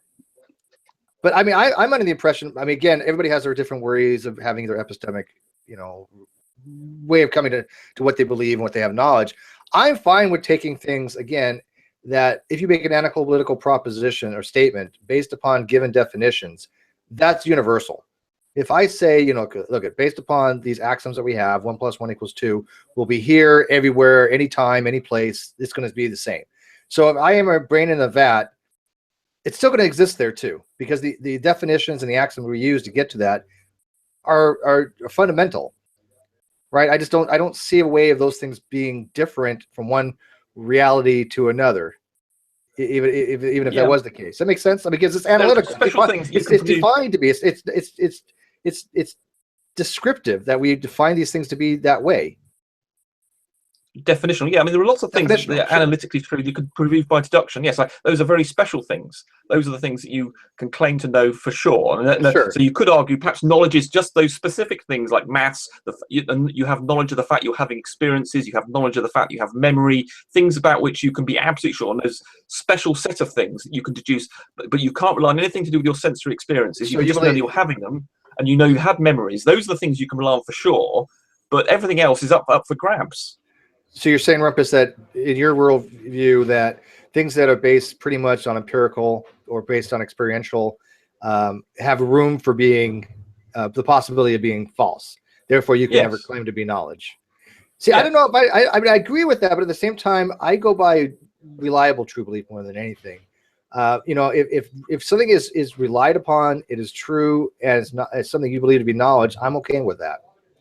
I'm fine with that. That's what I call I don't deny the utility of doing that. Yeah, but that's different from saying it's knowledge. It's putting this big stamp on it, this special thing that bloody Aristotle or whatever it was, the justified true belief bollocks, saying, "Oh, stamp, that's knowledge. There we are. We've sorted that out. That's knowledge, and because I can justify it, and who's to say your justification is right or not? Unless you can go, you've got some. Even if you do say, unless you go to Alex and say, I mean, lots of people, I'm presume think they've deduced something, and then unless they go to Alex to get it checked. They could easily be wrong, and then I'm sure Alex has made mistakes about deductions as well. Alex, I'm sure, wouldn't argue he's the final arbiter. And so Alex exists as a preconceived condition in all possible worlds. In every possible world, Alex exists to be the final arbitrator. Yeah. The way you check, you go to Wolfram Alpha to check, right? That's another one. Yeah. What does Darwin keep on saying, that you don't need an external justification for God because that would be incoherent or something like that? Well, I don't get that either. I mean, I think you can have external justifications and have external things you can look at, but I think again he's just so myopic on that God has to exist that everything kind of centers around that. God has to exist. One of the things that's kind of and it's becoming more clear now because is he really is a one-trick pony. He really is. And when I jumped into the Hangout today, it was I really want to get down to this revelation thing. What do you consider a revelation? Give me what are these three types of revelation? Let's talk this out here. And just really kind of tackle his epistemology on this. And I was surprised at how quick he tried to turn that back onto me for the uniformity of nature. Because that's his go-to thing. With that uniformity of nature, Paul. It's all he knows. It's all he knows. I mean, this is why when I went to the room there, and I present myself as a coherentist, where things like the problem of induction or the uniformity of nature isn't really a problem in the same way that he attacks foundationalism from. Because, it really, at that point in time, the conversation, I mean, if he wants to go after coherentism, that's fine. We'll talk about that. But, I mean, I'm trying to, get away from this, his go-to position. Yeah, the problem of induction exists in, any foundationalist framework. But I mean, when Hume presented that, it was probably 75 years before any concept of coherentism even came out. When you're talking to him and he has to steer the conversation that way, regardless of what you're talking about, and it shows that he's not actually listening to what you're saying. And the jackals in his room, these idiots that he goes out and he's got to he's got to narrate the conversation. Well, see, here's what this guy's doing, and they're like, oh, okay, well that sounds good, But no, that's not what's fucking happening at all. Yeah, that's not what's happening at all. I'm telling you, I'm coming in here as a coherentist, and then after he kicks me out of the room, he's just like, see, he's got to assume these things. Well, if you think that one of the fucking problems that I have in my fucking framework is that I'm assuming things, then you're not paying attention to the fucking program here, asshat. Yeah, fuck you. You could be going in there saying, hey, you guys watched the Super Bowl yesterday or whatever, and he'd be like, You know that you actually were watching that because you do accept the uniformity of nature. It's like, it go that way. Example was surreal. But here, like when he went into this and he asked me, like, because from a coherentist viewpoint, I could argue that the problem of induction isn't really a problem at all.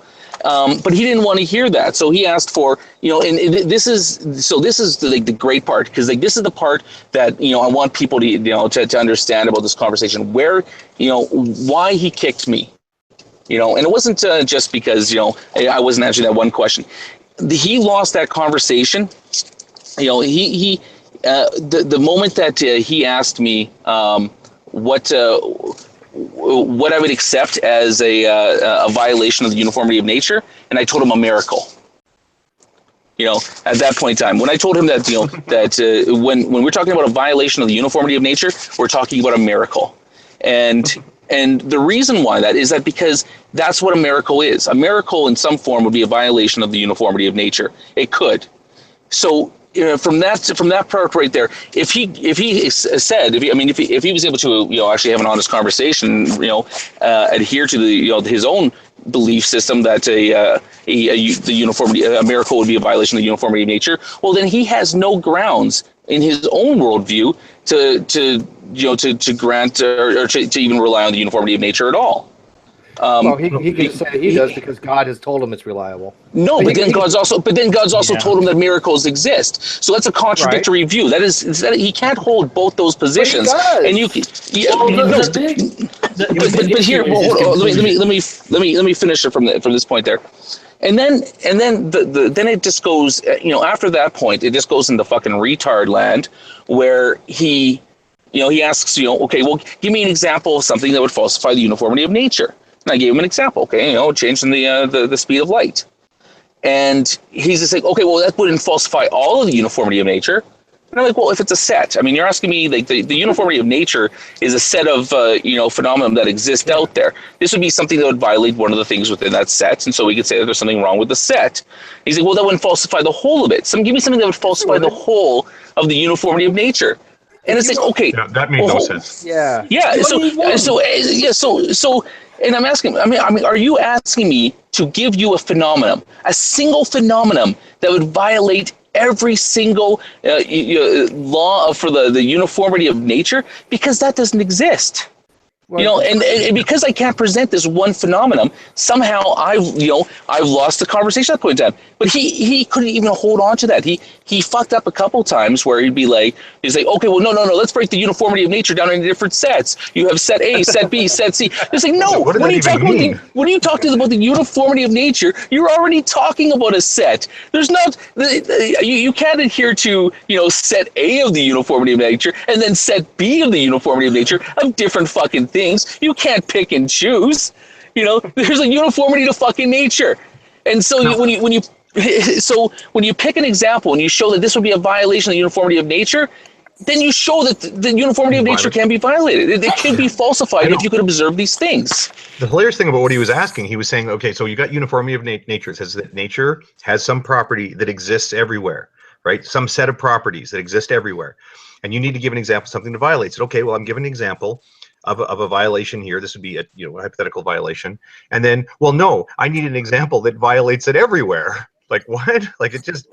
Yeah, no. I mean, if you walked outside and all of a sudden the sun started going in the opposite way instantaneously, orbiting backwards, and the moon and everything else, and time was running backwards or whatever, all that would be falsification of the uniformity of nature. At that point, you couldn't have. No. Yeah, sure would. No, yes, no, not under the DD brand definition. Oh, of okay. Because all you've done then, you can demonstrate that now the sun's going backwards, but you haven't demonstrated that the sun or that some other sun is going backwards. Like, what I mean? Like he still says, fucking stupid. Yeah, goofy. Well, when was this hangout with Steve? So yeah, and then at what point did he go walk the dog? Well, he didn't. This time, what he did was when he asked me, okay, well, hold on a second. Well, how do we measure the speed of light? Oh, fuck, it's irrelevant. Who cares? Who cares how we measure the speed of light? That has nothing to do with the conversation at all. He's like, yes, it does. Yes, it does. And he started raging. And he asked me 3 times. And every single time I'm trying to get back in there and I'm trying to explain why it's irrelevant to the question. And then he kicks me. But what's really funny was because I do this on my mobile phone, he can hide me from broadcast all he wants. I can still talk. They still hear me, you know? So, like, that's why he was raging, because he couldn't shut me up. And the guy's an asshat. Yeah. Well, where was this hangout, Sock? Which it's hangout gone was now. this? Yeah, Tony was aware that there's a lot of S hattery, and I think he pulled it. It's on Tonio's channel. It was, yeah. Darwin's Greatest Hit got some of it. I don't think he got the whole thing, but he got some of the more relevant portions of it. So I think Bert got most of me and Dee talking. Good. Well, there's only one thing that I found strange about it, and it was almost satirical. And I don't know if I'm gonna have to go. Well, I guess I go back and listen to it. I can't because it's gone now. But I want to hear what I said if it was actually heard on the microphone. When I even said, like, is this guy a Poe? Because the hangout was about in defense of DD and why do people criticize him? And I came in and said, well, one of the problem is the guy's a hangout killer, because it doesn't matter what you're talking about. You know, he's gonna drag it back to this. Oh, well, how do you know that bullshit? You know, and then we started talking about the gay sex thing, and you know, and the whether or not viruses appear because a penis touches an anus, and what's a sodomite, that sort of thing. And then Dee comes in and he's like, oh well, and he starts asking questions about my epistemic framework. And I said, like, is this guy a Poe? Like, is he pretending to be Dee? Like, it was just surreal. I just have one question for Alex. Are you still there, Alex? Hey, leave us alone. We're busy drinking. Yeah. Did you catch part of the hangout that I was in there with Dee? Not this evening. I was after I was talking to him. Yeah, it would have been after. I think I came in right after you left. I think I got your spot. I was pretty much I the was end. eating my dinner at that point.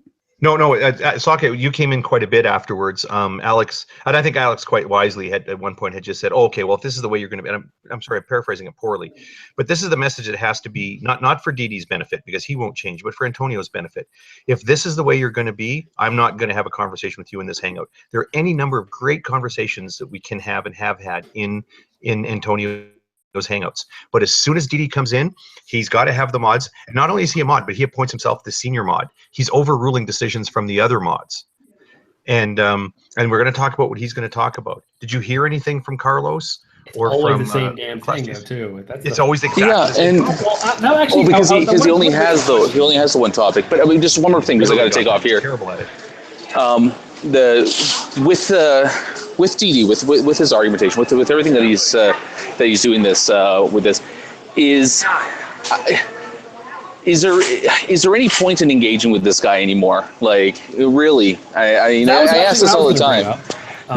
Well, that's up to the people that my question is, well, let's face it. We're right now having a hangout. Well, Steve has these, of course, all the time. But right now, we're having it to talk about him, and the conversations he's had recently, which are the same one he's always had. So, I actually have an answer for this. But why are we having the conversation? Well, I'm going to give my answer first. Sure. I think, well, it's not just answer. I think it's because he does, in fact, give, from everyone we've heard, including like Saitan, he gives like the best skilled bullshitter rendition of it. Like, he's really good at twisting everything around and rewording things. He's like a perfect storm. He's like the perfect asshole pre-supper that he can really get on your nerves. Not because he's right, but because he's really good at twisting the things around to keep you on your toes. Like, and be like, if you talk to, say, Arcade, you don't have to be particularly careful with your language. He's gonna fuck it up no matter what. You talk to Didi though, and he will let you may make one mistake, and you will suddenly have to talk about that for 45 minutes as he just tries to beat you down with it. Like, he only goes in the rooms he has control of. He always goes in the rooms so that he can, dominate the conversation. He will boot people if they would dare to be annoyed by the fact that he's trying so hard to annoy you. He's actually very good at this, at being this kind of asshole. Like this, as far as if you were into like identity politics, and like, he's a decent team leader, which is probably why I let him get away with this. Like, oh, dude, we just sit back and not even try. He will make them look stupid from our point of view. But I mean, I fucked him up. The thing was, like, I really messed him up, and he kicked me. And I'm hoping that people see that, because there was no point in that conversation where he was chasing me. I had him on the ropes, and he knew it, and he booted me. Yeah, and go ahead, Stephen. I was going to say real quick that I want to say that, I agree with JD, but they're going to misconstrue that. They're going to be like, oh, look, even JD admits that Darwin's is challenging. In some ways Darwin's is a little challenging, but not for the reasons they think, right? I mean, It's just he's so deceptive. I think JD's right. You have to be on your let toes. me clarify. Yeah, He so is. you may want to clarify that a little bit. He Because is I hear what you're formidable. saying, and I agree He with is you. formidable the same way that, say, William Lane Craig is in a debate format. Yes. No, All there's right, enough so, logic. one sec, guys. Let me wrap this up because I have to take a moment. I still feel like the word.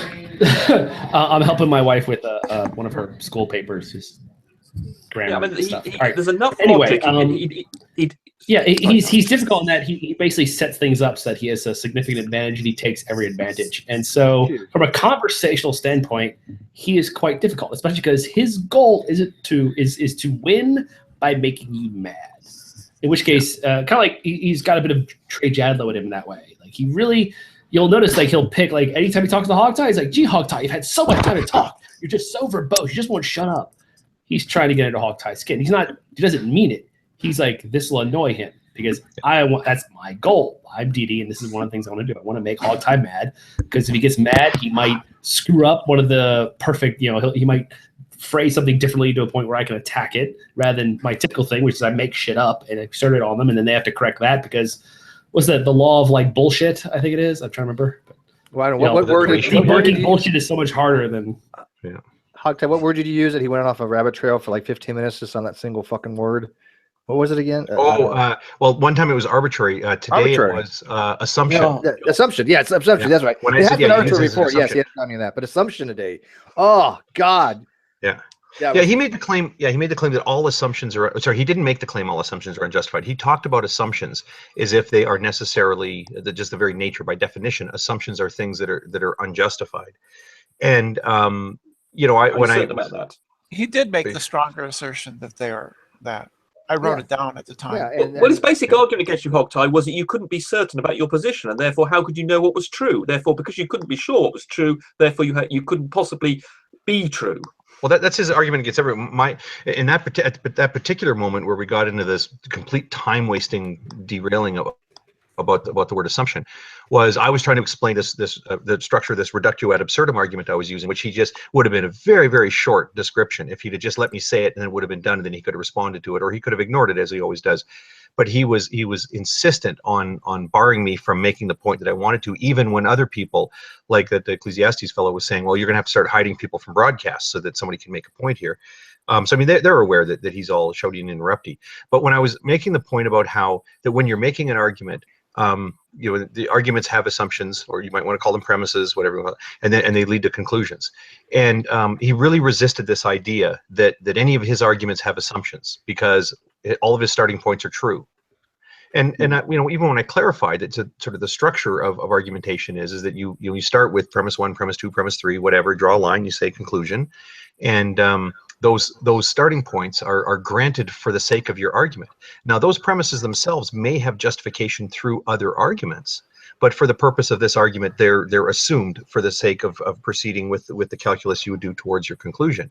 And you kind of assess that in isolation. But he absolutely, the fact that I would refer to his assertion, that necessity prong we were talking about, as being an assumption in an argument he was making, and also the conclusion of that argument, he just wigged out about it. He said the fact that and this really confused me, the fact that I would even call that an assumption proves that I deny the Christian God. And I was just like, what? Like, how does that? That is non sequitur, both in the sense of logical reasoning, and non sequitur just in the what the fuck is going on in this conversation. Nuts. Yeah, I didn't. When you had your debate with him a few days ago, I thought you could have gone a bit more on the offensive about the unjustified beliefs that he's got, because any sort of reasoning you do, eventually you can drill down to his about. I mean, for instance, when he you pointed out, well, I think that the first thing you do start off with your reasoning, you come to a conclusion to decide to believe in God or whatever from a result of thinking and making a decision to do so, but you didn't. He obviously, as per usual, of course, he was attacking you and your unjustified beliefs. But I think we need to go more at his unjustified beliefs and say, look, you're doing exactly the same thing as me. You're making some unjustified basis for your I want to address that foundation for everything you believe in. Yeah, I want to address that. I do think you're right. That's the right way to go, is to point out. I mean, you can't start to argue justifications for your basal assumptions if you don't have justifications for your basal assumptions. you're going to get tripped up. So the right way to do it is to say, okay, I don't. Well, let's discuss the epistemic framework here. Let's discuss the nature of how we come to form beliefs, and we can assess whether those beliefs are true. And by the way, while we're at it, let's take a look. We're going to do an internal. I'll call it the Floyd FP strategy, though no one ought to give him credit for inventing it. He's just one of the better ones at presenting it.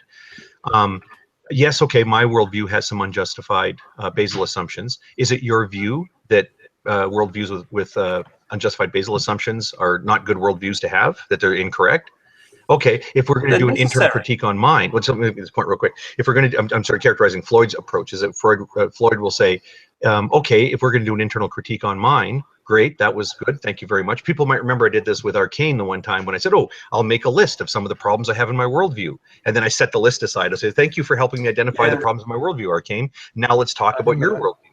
And he can't do it. So that's kind of what I would call the Floyd FP strategy. Now with Dee, that was the first time I really said, okay, fine, we'll sort of clash a little bit. And I understand that approach, and that's the way I would want to go about it. But for some reason that evening I thought, you know what would be fun? You know what would amuse old Hogtie here? All I'm going to do, I'm going to approach this like a normal conversation. And I'm just going to let him ask me questions, and I'm just going to be polite, and I'm going to answer his questions, and I'm going to see where this goes. And I'm going to wait until he's partway through his argument before I turn this thing around. And what I did not predict was the fact that there is no step 2 to his argument. I literally was caught off guard by that. I kept asking, what's step 2? Good. What's step 2? Yeah. And I said, hey, guess what? You're spiking the ball because you got me to admit I don't have justification for my basal assumptions. The thing I admitted in the first 60 seconds of conversation, and each and every minute since the conversation started. You could have hammered that home more a bit, Hogtie. I think if I'm in your position, I would say, excuse me, this is the thing I admitted at the very start. And every time he said that, he'd say, excuse me, this is the thing I admitted at the start. You did it a bit, but I think you could have hammered it home a bit more. Unless you enjoyed the fact that he kept on saying it, so it actually made it more amusing. I did. I kind of was amusing myself with it. So but you already know Darwin's is not going to answer anything about his own worldview. Darwin's is never going to answer questions about his own personal. I do wish we could underline a little more. I mean, it's hard when the guy has mod controls, and you're honestly part of how you act is trying. Why do you guys go in there when he has mod control, JD? I'm going to ask you that. Never talk to him. From here on out. I didn't. I got booted immediately when he got mod control. I want to ask you, JD. I want to ask you guys. JD, I want to ask you guys. I understand why you guys go in there to have conversations with Antonio, even though some days he could be a good moderator, other days he could be shit. Today he was shit. And I get that, right? And it provides something interesting to talk to, and they let you guys to do that. But once Darwin gets in there, don't you think at that point you just say, hey, Antonio, thank you very much, but before the hangout gets wrecked, we had a decent conversation, maybe we can perhaps continue it another time, and just leave every time Darwin comes in? Wouldn't that be the most fruitful thing to say? My super short answer is yes, Steve. I think we need to have that serious conversation. I mean, okay, well, Antonio's going to run his Hangouts how he wants, but I'll tell you, and this was a private thing between me and Antonio, but I don't mind sharing it. I thought he started to run some good Hangouts again. I mean, he did it at the beginning, and then it got crappy, and then it got good again once he sort of cut himself free from having True Empiricism do exactly the same thing to his Hangouts, and G-Man doing exactly the same thing to his Hangouts. Antonio kind of took the reins back and said, I just want to have good conversation. Right, the wisdom of the Lord will bubble to the surface if we just have good conversation instead of having these guys tyrannically cut it down. So I had written to Antonio and I said, your Hangouts are getting really good, and I notice you've been asking for non-believers to come in. Add me to the list when you send the thing out, or let me know ahead of time. Like a lot of times I see your Hangout when it's already 2 hours into it and you're just about to end it. So let's have good conversations. I'll share the link around. Let's get your thing going along. And then footnote, by the way, if you give G-Man or DD mods, you can even invite DD or G-Man, guys I've argued with. You can even have them in, and you want us to clash on your channel. That's great. I'd be happy to do that. And then asterisk footnote, by the way, if you give them mods, I'm turning on my heel and leaving because they have a demonstrated track record of using mods. Well, recently we talked about it again, and I said, okay, fine. Well, DD's got this reason why he needs mods, so that's fine. But if he abuses mods, then fuck it. We're back to square one. I have no interest in being in his Hangouts when there are mods. After what's happened the last 2 days, fuck it. Yeah, I mean, several times that DD's then asked me to actually just join a one-on-one hangout with him. I said, fine, but not with you with having mods. I just laid down that as a criteria. And I think that's what he'd do. Don't think there's anything wrong with going to be in a hangout with him, but just providing he hasn't got mods. Yeah, well, like I said, he won't come in here because he knows that Jack will come in, and other people come in, and they can ask him anything he wants. And he won't boot them just because he actually. And I won't boot them. Yeah, of course not. Suck it up. I mean, why would I? I mean, I have no reason to. Nobody here is a troll, but he has labeled half of you people in here trolls at one time or another, maybe even more. So I mean, his word as well as you. as well as me. Yeah, but see, but I'm the troll that he keeps on saying, "Well, Steve just runs from me because he won't talk to me." Well, wait a minute. I'm on your troll list. Anytime he says you run from Wait, me, Jack, anytime, you're loud as shit. Is that just on my end? Holy crap! I don't know. Anytime he says you run from me, you should just say, "Are you accusing other people of running, DD?" I'm just equalizing your volume a little bit. It wasn't loud on my end. Really? He's not loud at all. Oh my god! It seemed like it blew my ears off. You're saying you don't run from you, Philip, yeah. Josh, right? Yeah, exactly. Yeah, but his thing on that is, oh well, you know, these guys are just stalkers. It's like, no, they're asking you very legit questions. Let me see if I boost you up a little more. And you know, it's the same thing. Even when Alex had asked him a very legit question, you saw him run. You saw he started getting into his defensive DD mode. Oh, you guys aren't answering my questions. Oh, this is what they do. His shtick came to full fruition because he didn't want to have to answer Alex's questions. He just doesn't want to. He won't. That's why he avoids coming into here. That's why he avoids any conversation with me unless it has mod control. And see, unlike you guys, I have done it for the longest time and said, look, at Darwins, I'm not having a conversation with you in this hangout because A, you have mods, or B, somebody else does. And this basically, you know, gives you all the reign. That's what this I said, oh, well, Steve runs from me all the time. No, I don't want to have a conversation with him in those certain situations. He's more than welcome to come into here. But he doesn't get that, right? To him, that's, oh, look at Steve run. Well, fuck off. I mean, you can take the legs out from under him at the start, and it doesn't make any difference. Like, you can open the with, by the way, I have epistemic limitations, as does every human I'm aware of. The end. Okay, so he'll still then, oh, well, in that case, how do you know that for certain? Like, remember the whole epistemic limitation thing? I started with that. You want to because while he's good at, he is only good at the one thing. So you're not going to get an in-depth conversation about. You're not going to get in-depth conversation about evolution or or even epistemology. Just this one particular part of the psi script. That's all you're going to get. Yeah, he has no new arguments too. It's just purely a psi script. It's absolutely nothing new at all. It's very innocuous. He makes the same mistakes that all these pre-suppers do with induction, as Alex was pointing out. The uniformity of nature does not guarantee that all swans are white. You can have all the uniformity of nature that you want. You could have a God that guarantees the uniformity of nature. That does not mean that all swans will be white, or that if you roll a dice and it comes up 6 a million times, that you roll it a million and one times, it's going to come up 6 again. So that's what they don't understand. That even if their God exists, even if their God guarantees the uniformity of nature, that's no guarantee that induction works deductively. Yeah, it's like one way of putting it is that for every set of observations that you have now, there's a deterministic set of laws which will give you the coin landing heads, and another deterministic set of laws which is compatible with everything that's happened up till now with the coin landing tails, right? And just being told that God guarantees a deterministic set of laws doesn't tell you whether the coin's going to land head or tails, right? Either of those two is compatible with it. So all he's doing is giving you a guarantee that it's not like completely and utterly chaotic or whatever. But if you think about it, you already know that, because if everything was completely chaotic and random, you wouldn't even be able to have a conversation. You wouldn't be able to have somebody ask you a question about whether or not the uniformity of nature held, because there would just be one meaningless string of events, right? Nothing would make sense at all. So all he's guaranteeing is something which you already know. Right? He's not giving you anything that you actually need. That means the problem of induction is solved. Now you guys can hear that, right? That's not on my end, right? Sounds good to me. He's really low now. What did you do, Steve? I didn't do anything. Yeah. Oh my God. Now, using induction. Hold on a sec, Alex. I want to tell you why you're wrong about that. Okay. No, he's joking. He's Can I tell you what you're doing? No, I want to make sure you guys can hear that static with Jack. That wasn't just on my end. Let me explain this logician how he doesn't understand logic. Great, but what did he say?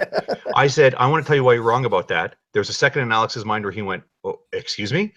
And then he waited for me to explain it, and I didn't. So he said, okay, and he waited for me to explain it. You know, he didn't. So now let me ask you a question. Yeah, I love when I they was- say you don't understand. It's like the he greatest didn't shit his irony on pants. the planet when a CCP member says you don't understand. It's like, don't are you understand. kidding me? Are you really kidding me? I Oh, would bring there's one thing. There's one issue I had a little earlier. It was I'm trying to remember exactly how it went, but Alex asked a clarifying question, and Darwin's rather than give a definition, he said, "Well, let me give you an example." I'm like, well, hold on, no, he wanted a definition, not an example. Yeah, Alex and I were just talking about this yesterday. But the was it Alex? We were on a, but how Didi really suffers that problem of definition by example. It's a really garish way to communicate. It was you, Alex. Yeah, it was a garish way to communicate. Well, that's one of the rules in the Darwin's deity rule book, that you should always ask him to define his Jack trying to terms. talk. Yeah. Well, who listens to Jack? He's just a fucking troll. Jack, no, someone Jack, should bring up mute the you again. problem Jack, of hey, one deduction. sec. Hey, one sec. Jack, you're not coming across. All we're hearing is this loud. Actually, I'm hearing him everything. fine. It's just you, Steve. If anything, he sounds quiet to me. I heard Really? fine. I can't hear. Trying to fix it. No, seriously. All I hear is How's it I hear now? this. Oh, perfect. I mean, he was talking. Yeah, perfectly fine. You're drunk, Steve. Go home. Get new internet connection, Steve. No. I mean, Cal- I'll check the video feed. Come over to the UK and get a proper connection. I have a good connection. Matter of fact, we just upgraded our FiOS like yesterday. Sorry, Steve. I only got half of that.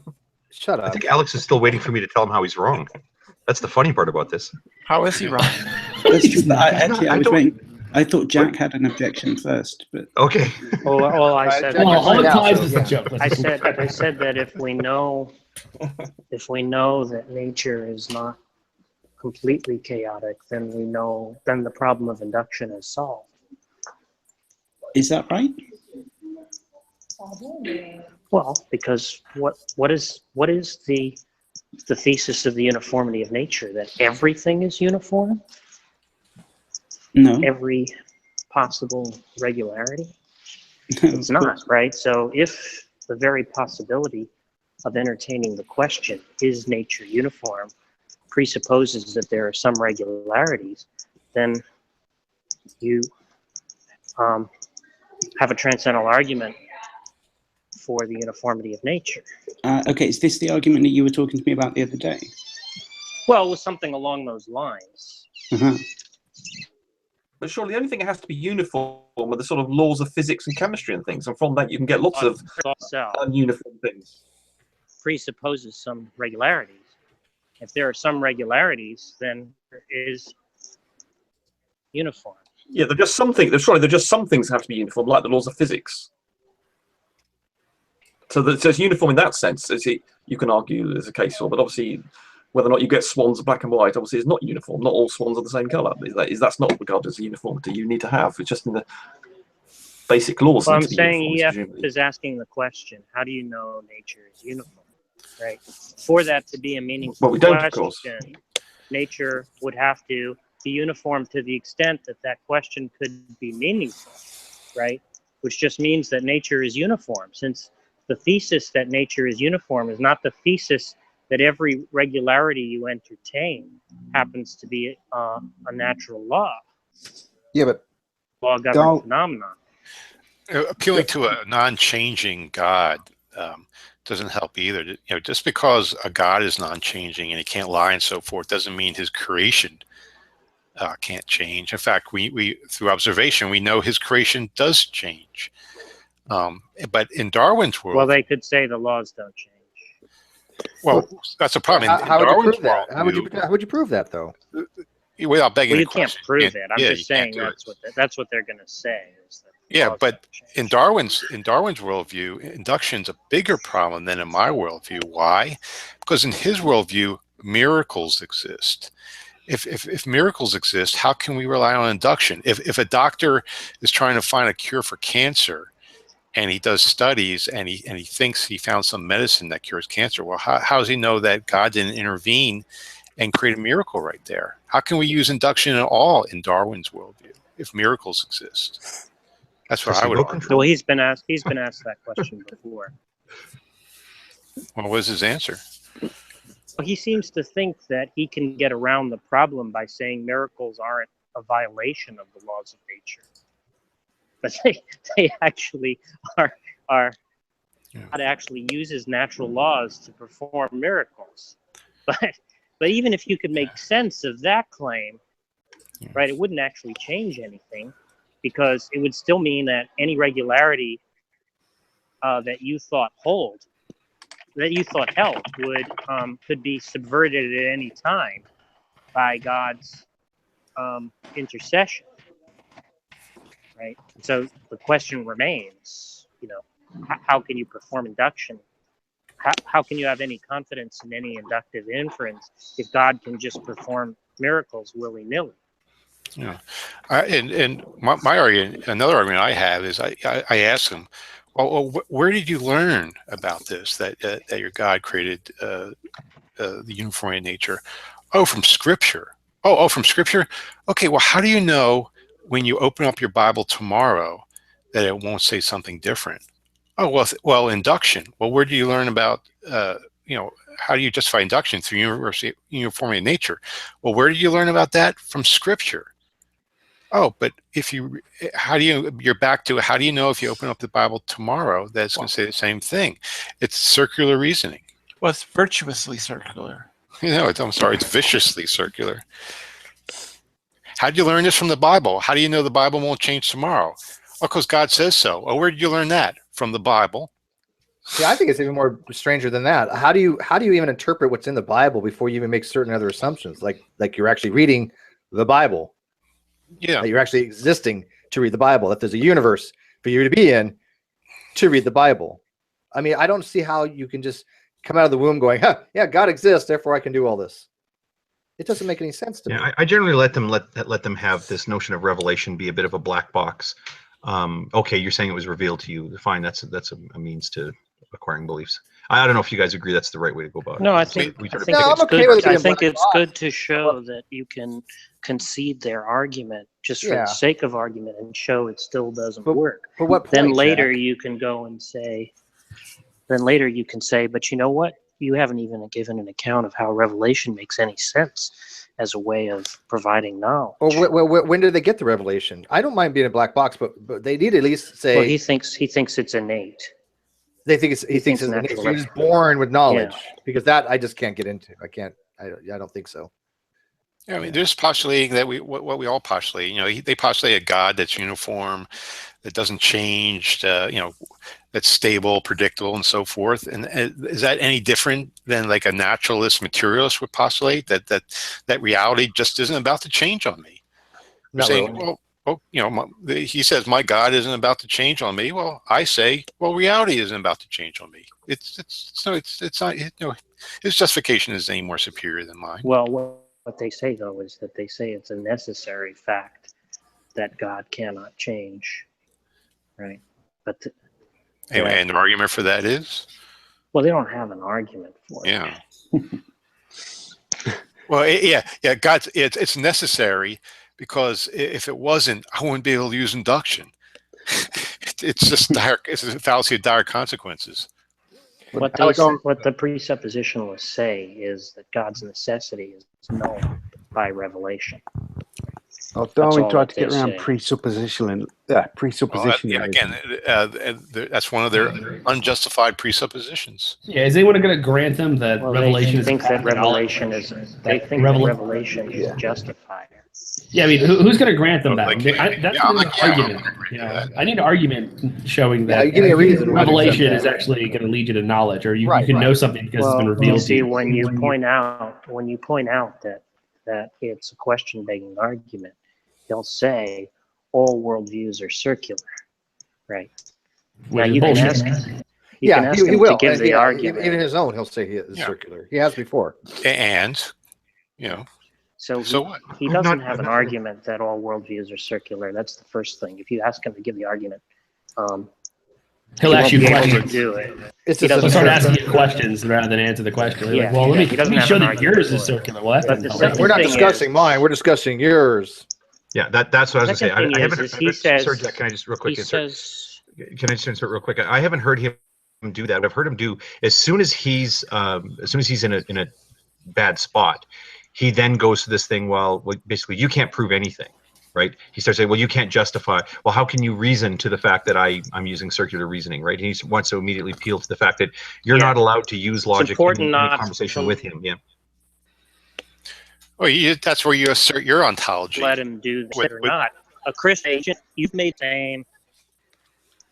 Christian could make the same. A presuppositionalist Christian could ask the same question, right? So it doesn't matter whether you can do it or not. In fact, he actually says that atheists actually are really believers. They're all actually Christians, right? That they just reject the God of the Bible, but they know that that God exists. So he doesn't even believe there are atheists, right? So he can't use that as an objection if you just stick to it and say, can you support the claim or not, right? So regardless of whether I can evaluate the claim or not, can you support it, right? Do you have an argument for it? But the second thing that he'll say is that circular reasoning is not a problem on the Christian worldview, right? So they have a distinction between what they claim as virtuously circular reasoning and viciously circular reasoning. If you ask him, though, for the criterion as to what distinguishes virtuous circularity from vicious circularity, he'll just say something about self-attestation, and then you just have to get him to try to explain that. And of course, it's just a bunch of gobbledygook.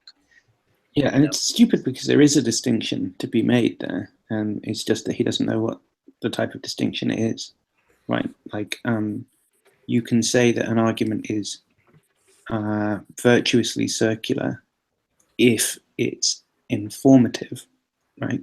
And you might think that a circular argument couldn't be informative, but there are examples of ones which are. Like, if you didn't already think that the proposition, let's see, the proposition, some propositions are said out loud on Google Hangouts, right? If you didn't think that that proposition was true, then the argument, some propositions are said out loud on Google Hangouts, therefore some propositions are said out loud on Google Hangouts, is actually an informative argument, right? You're finding out new knowledge if you didn't already know that, because it's it's an example of itself.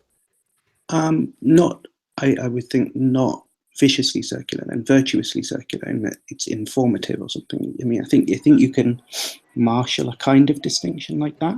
Yeah, you could say this is actually used in the philosophical literature.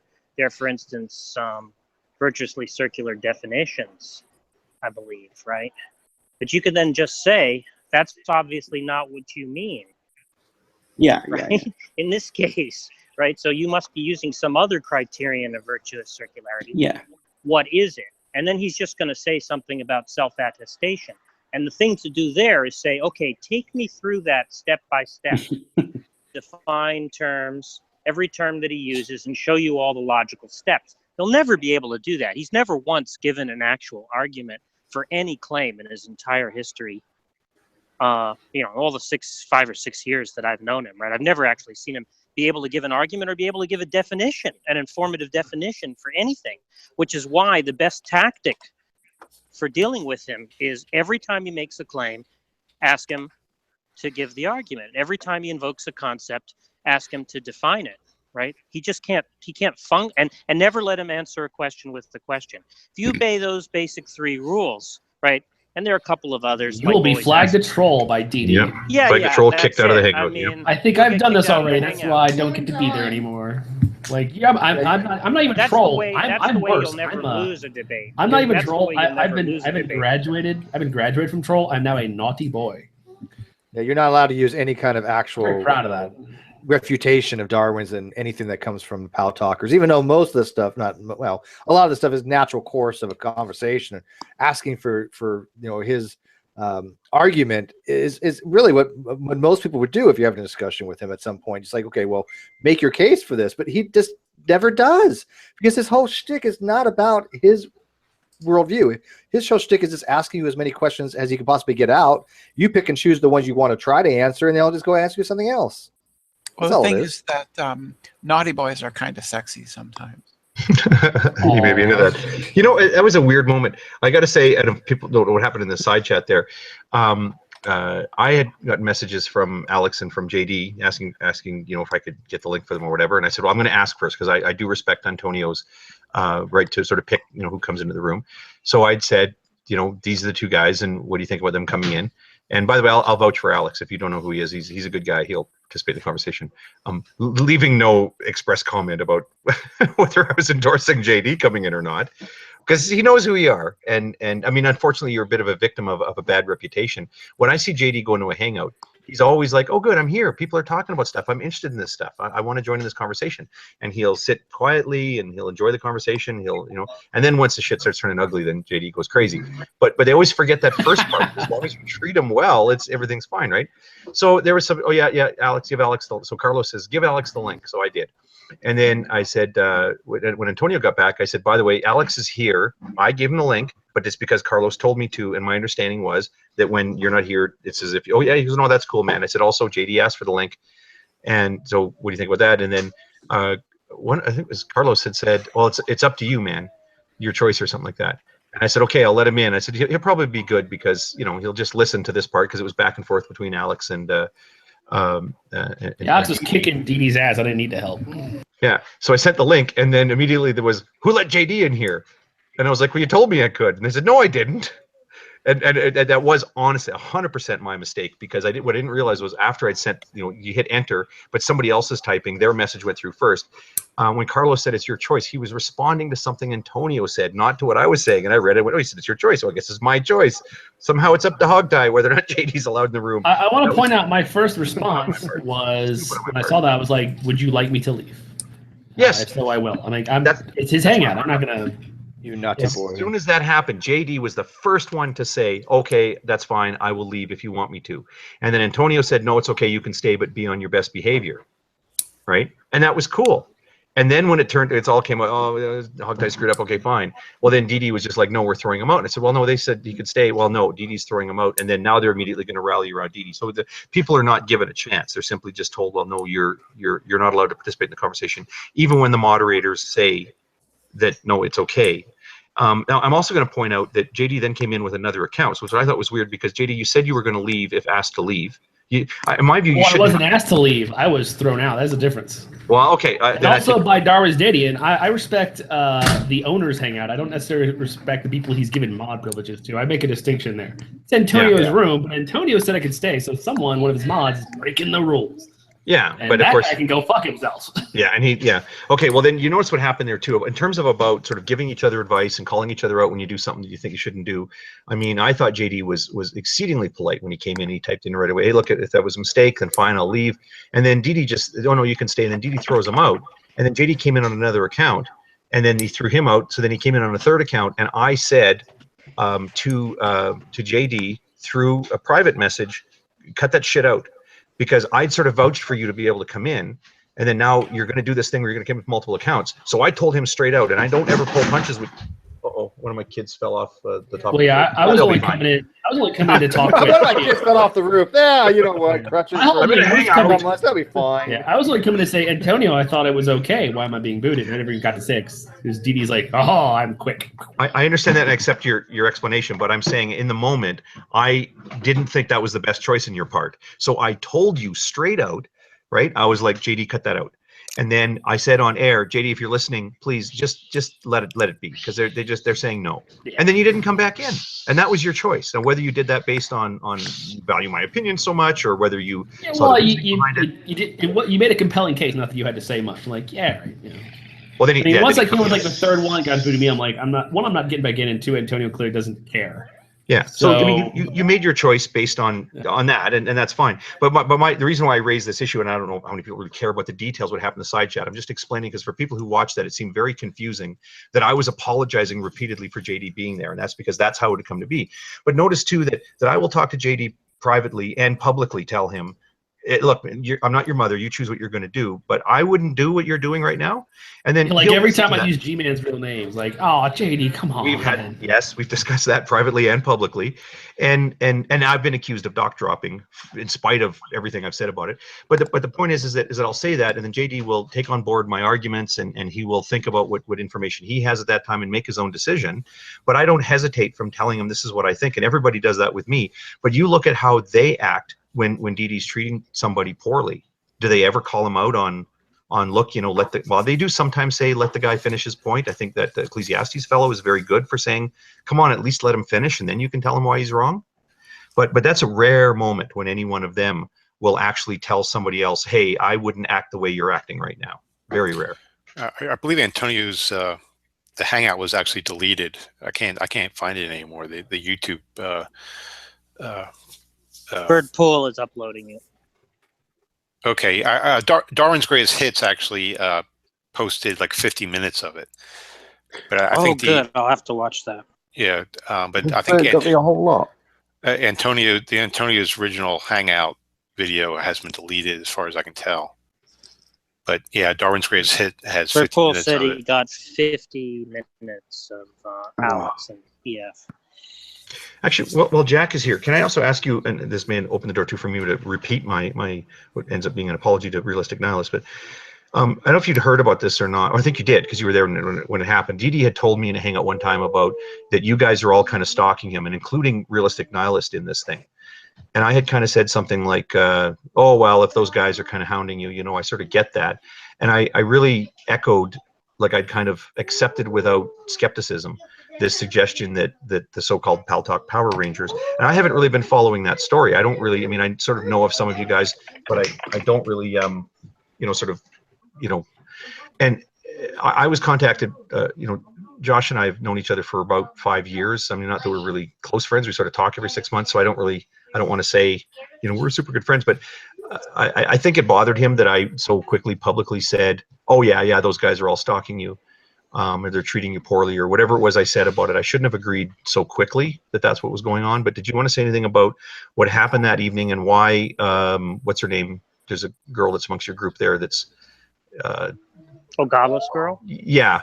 Well, she's kind of trolled me in the past. I get where she's coming from. She and I aren't exactly friends. It's not that we don't like each other. We just don't do the same things, right? So, but she was suddenly very eager to speak with us about what happened that evening, and apparently you were around. But so what happened that evening that created such a stir that and I kind of stepped in it a bit. And I do want to apologize. Oh, if I think they were just upset. Things. They were just upset that you see. The point is that EF wants to say that he's being trolled and harassed, right?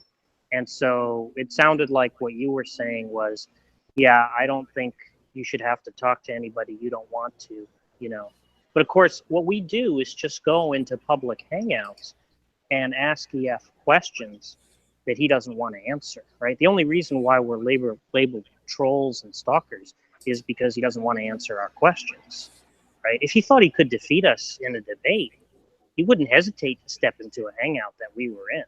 Hey, Jack. Wouldn't leave one that we were in. Yeah. Why don't since I'm having a debate with Ronnie of all people, how come you don't bring it to Darwin's attention? How he doesn't have a debate with you? Time to man up, right? Well, he's just gonna say, my policy. I don't talk. So what? Stalkers, I stated my policy. I don't have debates, but I decided to anyways. I don't talk to EF. I'm never in a hangout with him. He always runs as soon as I show up. So right. It's not really anything I could say to him, but somebody else could say it. But why don't you? I think it's important for people to hammer home the point that he's a coward, who's afraid to debate us, not let him get away with it, Like every time he brings that up, every time he brings that up, you should just say, is there anybody who actually believes that Darwin's is wouldn't talk to us if he didn't think he could beat us in a debate? If he did think he could beat us in a debate, he wouldn't actually talk to us because we're stalkers. Oh yeah, no, he likes and I don't want to say low-hanging fruit because it's not always the case, but he likes the people he thinks he can manipulate and out. Yeah, the proof of this is the proof. And of if not, he this shuts is, it down like he did Alex because he knows he can't out-philosophize Alex. Yeah, So every once in a while, somebody who's on his troll list will say something that he thinks he can embarrass them on, and he'll announce, "I'm going to temporarily, violate or relax my policy of not talking to this person, and just ask one question, because he thinks he's got a gotcha there, right? So then he'll take them off the troll list, and of course it often backfires, right? At which point they go right back on the troll list, right? Turns out he doesn't have a gotcha question, and so he has to run again. So he puts them back on the troll list, right? But you can hear the entire hangout come to a screeching halt, Jack. You can hear the entire hangout come to a screeching halt, and you know that one moment when somebody says something that he just latches onto, and you can hear it coming. Mm-hmm. Boom! Yes. You know it. It's almost a surreal moment because you know it's going to happen. You're like, oh, there it is. There's the moment. Oh, so you're saying induction works because it worked in the past? Yeah, you're on the. Exactly. Yeah, you're on the train and you see ahead the bridge is out. Yeah, I'm going to step out, Steve. You got a full room, and I see a lot of other people want to come in. I will be listening, and I'll try to come back in again. But I just want to make clear that I'm glad Jack explained that a little bit. Even I do still, by the way, Jack, hold the position that people shouldn't have to talk to people they don't want to talk to. I think that. But how could we make him do that? It's not like we have a gun to his head, right? We go into public hangouts and we point out that he can't answer our objections. He calls us stalkers and says, if you don't kick these people, I'm going to leave, right? Well, we accept that they either kick us or he leaves. I mean, when somebody, I've often said in these hangouts that we need to kind of treat them like backyard barbecues. And when somebody invites you over for a backyard barbecue, you sort of act a certain way, and there may be some jocular stuff. But at some point, if you're asked to leave, you don't put on a fake mustache and come back in as somebody else, right? This is my specific. What are you talking about, though? I'm saying we're not. No, I'm not saying you're doing that. Hold on. I know. I'm not saying you're doing that. I'm just making the general point and also sort of taking it to slam at JD in the meantime. Because that's the thing about, and I've done it too. We don't even have to address. I'm sorry, go ahead. You're interrupting as often as DD. I know there's a bit of a lag too. I've heard you interrupt other people. There's a little bit of a lag, but I just want to make the point. I do think that people have the right. Once you say, like, you should never have to kick somebody out of a hangout. You should just say, look, it's not working out. You should leave. Say your good nights and off you go. And people should leave. You should never have to kick them out. Well, we leave if people ask us to leave. Sure. Okay. But Jack. Oh, sorry. My point is, unless I mean, there's no point in trying to stay. I mean, they'll just kick us anyway, right? Yeah, and that's the thing that's what one thing that drives me crazy. Like, I mean, G-Man will kick me out right when I'm saying good night. He will kick me out just for the sake of kicking me out. And you don't have to do that. All you have to do is just tell somebody they're excused and they should leave. If they don't, well then you have to use the mod tools to remove them. In the same way, in some cases, somebody gets rowdy at a barbecue, you got to throw them over the fence. Like, we haven't done that before. One thing that happened? Do the same thing to me, Hogtie. How many times did G-Man kick me out when I'm like, okay, I'll see you guys later? I go to click to disconnect. I'm already banned. What just happened? But I do want to say, I'm just saying, I think that if people do have the right to say, that they shouldn't have to have conversations they don't want to, they can express that and then, kind of let things die down. I mean, it's a little bit weird then, because what happens if somebody joins a hangout? And then we've got that problem. Oh, we invited Jessica to the wedding. I guess Brian. I want to bring up one particular thing happened. Didi was in a conversation. I can't remember who it was with, but it's recorded somewhere. He was in a hangout and he was like, "That's it, I'm done with you." And he tried to boot him, and then because of some bug with phones at the time, he couldn't. Oh yeah, like, I'm still here. He's like, yeah, well, I would totally boot you if I could. Shit, we're gonna keep talking, aren't we? And it went on for a lot longer. Well, it was great. He's like, that's it, I'm done with you. And then he was like, oh crap, he's still here. I still have to deal with this shit. God damn it. Well, there gets to be a point too. Like, if I was hosting backyard barbecues and somebody told me, if Jessica says, "Well, I'm not going if Brian's there," and then just goes, "Well, I can't go if Susan's there." Well, there's only so many people that Jessica tell me she can't tolerate being around before I realize, well, I could save myself. I could just go for the parsimonious solution here and not invite Jessica anymore. But whatever. So I'm just trying to use that as an analogy. So I'm just saying I'm going to stick to the position. You shouldn't have to talk to people you don't want to. But I do want to make clear that, and I want to apologize for having publicly expressed kind of agreement with Didi about this. When now that I kind of understand, there's actually no evidence that these people are stalking and pursuing in this way. Plus, every time I've seen, in particular, Realistic Nihilist in a conversation with Didi, he's done nothing but stay focused. I mean, Josh has got this very sort of monotonous, dry way of speaking, and he's stayed laser focused on the issues at hand.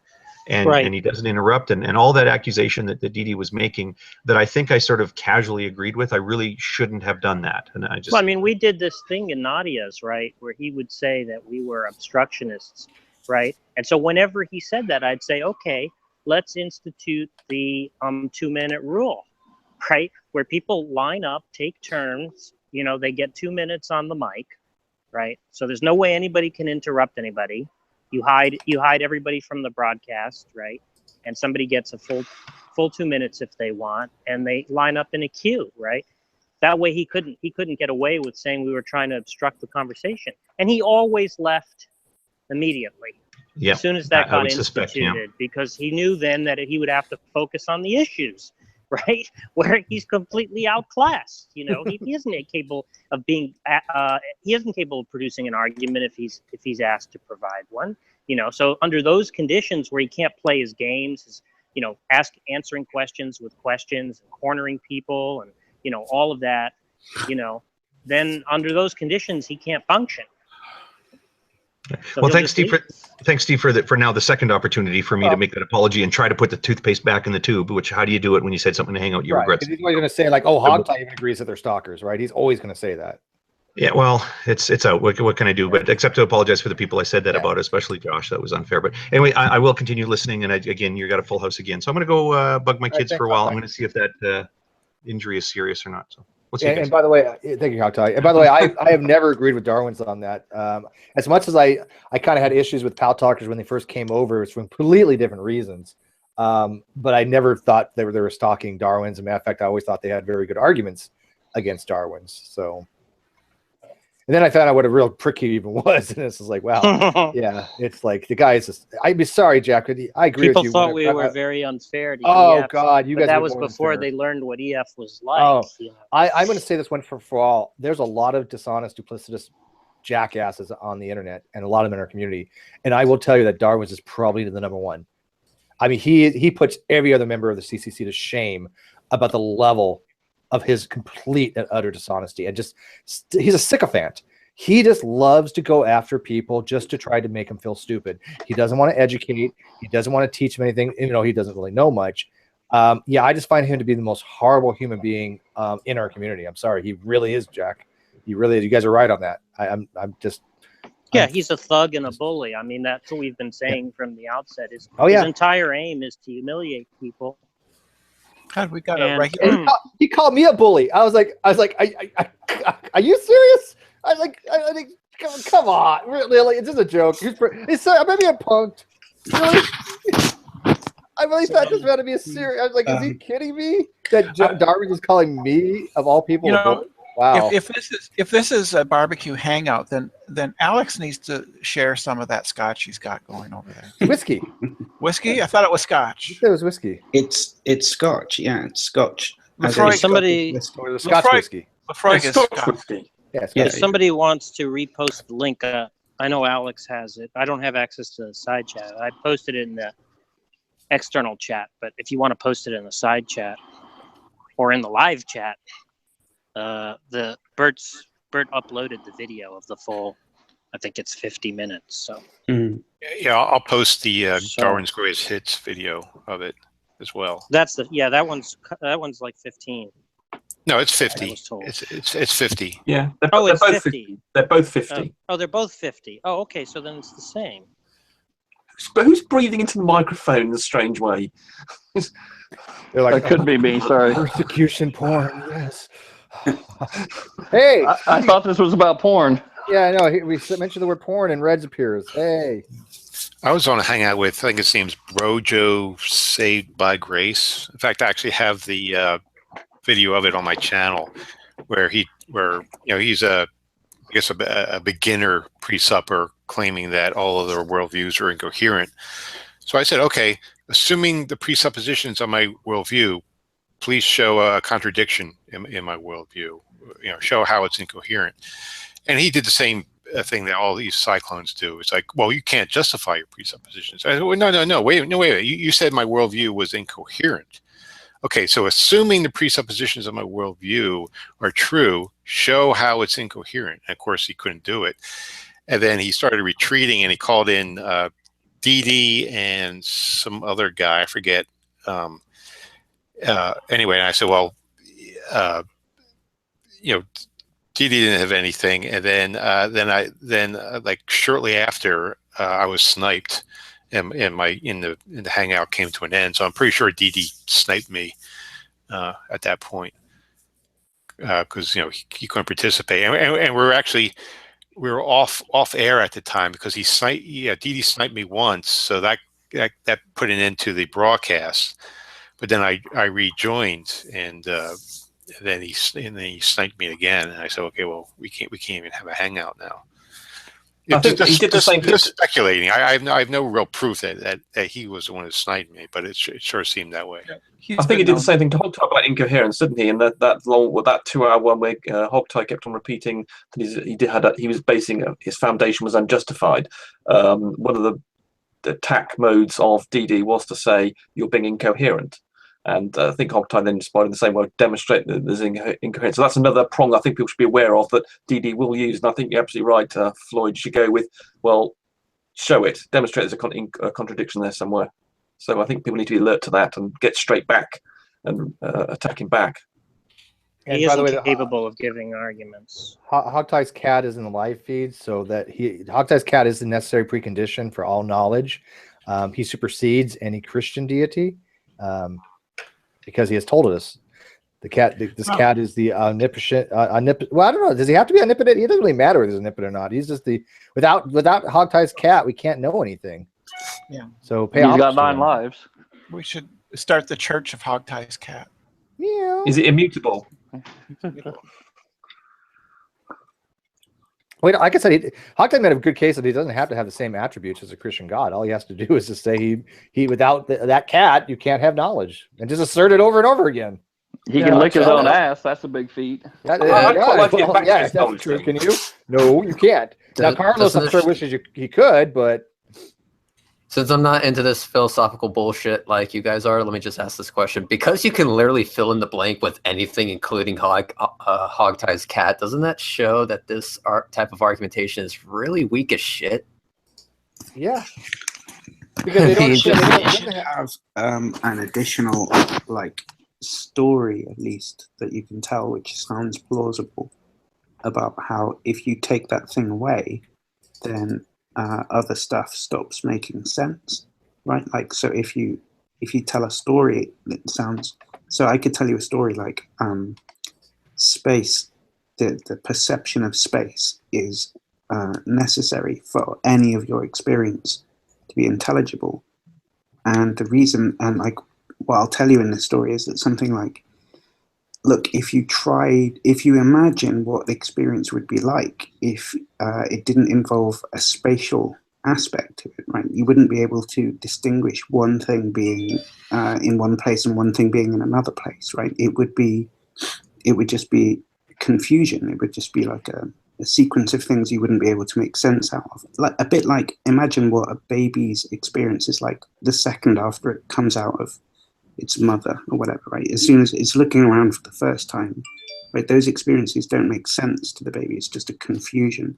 Well, if you take out these basic struts like space and time and blah blah blah, then that's what you're left with. Is just a confusing state of affairs that you can't there's no intelligible content to it.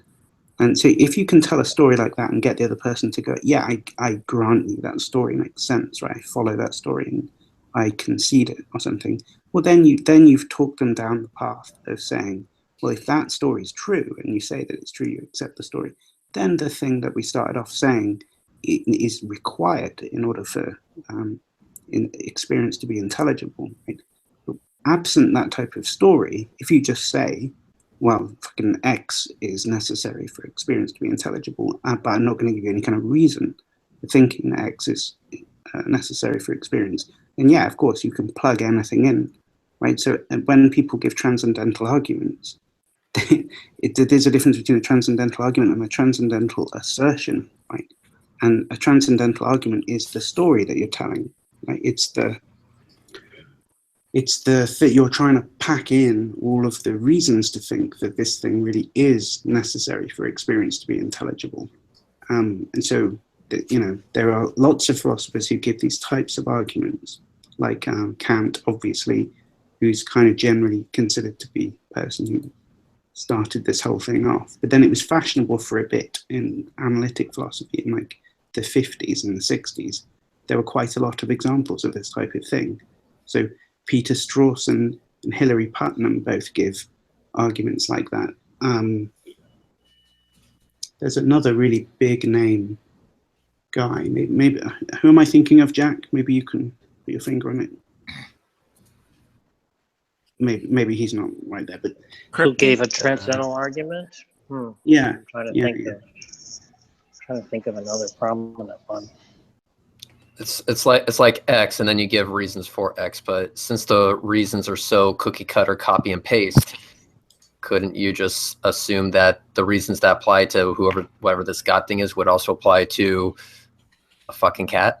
No. Because so the story will give you some reason for thinking that it couldn't apply to something else, right? Okay, so take Putnam's version of the argument is something along the lines of, so his idea is that you couldn't be a brain in a vat, right? And his reason he has a transcendental reason for thinking, a transcendental argument for thinking that you can show that you couldn't be a brain in a vat. It goes something like this, right?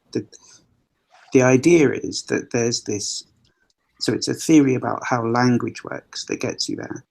And what he says is something like this, right? Like, you might think that signs in principle, like intrinsically mean things, right? Like, so if any instance of like the shape of a certain word, each of the letters being traced out, any instance of that shape being, or sequence of shapes being traced out means something, right? So if we come across the shapes in the right order, making the word Winston Churchill traced out in the sand, that somehow refers to Winston Churchill, right? Because that sequence of signs, that simple sequence of shapes, intrinsically means Winston Churchill or something, right? But he says that's very implausible, right? Like an ant could have just by chance sort of tumbled down the slope of the sand dune in such a way as to, by chance make the sequence of shapes that read Winston Churchill if looked at in the right way. But it doesn't mean that those sequence of shapes actually means that, right? The difference between it meaning that and it just happening by chance is, characteristically thought of as being something like our mind has to like behold the thing and intend for it to mean Winston Churchill, right? And then he says, but even that theory is wrong because, well, there are instances where, now it becomes a bit more complicated, but like the idea is something like this, right? That you could have two people beholding the same thing and having exactly the same internal processes going on, but only one of them refers, the other one thinks, has exactly the same internal processes but doesn't refer. And the example is this, right? So take this world, and you're looking at a photograph of a tree. And in some sense, the picture of the tree refers to the actual tree, right? That it was a photograph of. And now consider a planet where there are conscious beings, but there are no trees, and a passing spaceship deposits some piece of like paper, essentially, which has an oil deposit on it, which by chance it perfectly replicates the picture of the tree that we were considering in the first example. And so it flutters down and lands on the surface of the planet, and somebody picks it up and looks at it, and he's having exactly the same internal mental processes as the person on Earth who's looking at the picture of the actual photograph of the tree, and they look identical to one another, right? But only the person on Earth, only in his internal mind representation actually refers to a tree, right? And the reason for that, says Putnam, is because there's a causal link between an actual tree, the photograph, and the mind of the person who's beholding it. And that causal link isn't in place in the other example, where the by chance produced picture was beheld by this alien creature, right? so even though their internal mental states are the same, only the first one, only in that sense, in the first case is there a case of reference, and not in the second. And they're that internal. For Sorry, are success, there sorry. I was just saying, are their internal reference the same? Because one of them would recognise a tree, and the other one doesn't. Therefore, only the sensory part of it might be the same, but not the stimulation of the brain is going to be different. Yeah, so a certain sense, phenomenologically, their sensory input is the same. That's the idea. Yes, only at that level, yes. Well, but look, the idea is that if that's what makes the difference between like a mind beholding the sign is in the first case where we say, look, the ant making the sequence of symbols there's no meaning there, and the meaning is guaranteed by a conscious entity beholding the sign. Right, that this is supposed to show that's not what makes the difference, right? Because there could be cases where a conscious entity beholds something which is taken to refer but doesn't refer. One of the idea is supposed to be that the difference between those two cases is the causal link, right? It's not about the fact is you could. It seems to me that what you were trying to say then was that there's some additional extra piece of intentionality that makes the difference. And Putnam's idea is that it's no more intentionality that could play the role. What's obviously playing the role there is just the causal link between the actual object in the first place and the mind of the beholder, which is missing in the second case. Anyway, I'm not saying that you can't object to this picture, right? But what I'm saying is that what I'm giving you is a story. I'm talking you through the options, and I'm giving you reasons to think that those other options can't be taken, and that you should take this option. And at the end of that story, I'm trying to tell you all of the other alternative pictures couldn't be the case, and only this one could be the case. And that's how Transcendental argument goes. I'm trying to see how this connects to the original question, and this is a fault on my part, not a fault on your part, but when you're extremely long-winded in your explanation, I lose track. I'm not gonna lie. I've been talking to the live feed because I lost the total thread on that, Alex. Sorry. Yeah, it's honestly, dude, you're so far above my head. You're in the clouds, and I'm underground at this point. So I do remember something about Putnam making an argument that we weren't a brain in a vat using some kind of constraints, and then somebody in the live feed, I think it was Darwin's greatest sister, somebody was saying, "Well, that's what Alex is talking about." I'm like, okay, I didn't even catch that. So. Okay, let me make this much easier to understand then. The idea is simply that Putnam's argument is something along these following lines, right? He says when it comes to what makes a sentence meaningful, you have basically two options, right? The first option is that what makes the Actually, three options. I'm sorry, let me just revise it to three options, right? The first option is that what makes a sentence meaningful is that it just is meaningful on its own. It's intrinsically meaningful. And he rejects it very quickly. The second option is that a sentence is meaningful in virtue of some fact internal to the agent who's thinking about it, right? And this is the argument I was trying to explain just a minute ago. Needless to say, he rejects that argument. What he proposes in place is that the meaningfulness of a sentence is in virtue of an external fact, right? Some fact outside the mind of the agent is what makes a sentence meaningful or not. And so he is arguing for semantic externalism. And then his conclusion is that if semantic externalism is true, and if you buy everything he's just said, then semantic externalism is true, then what that means is that if a brain in a vat says, I am a brain in a vat, right, that they can't refer to the vat in question, right, without semantic externalism being true.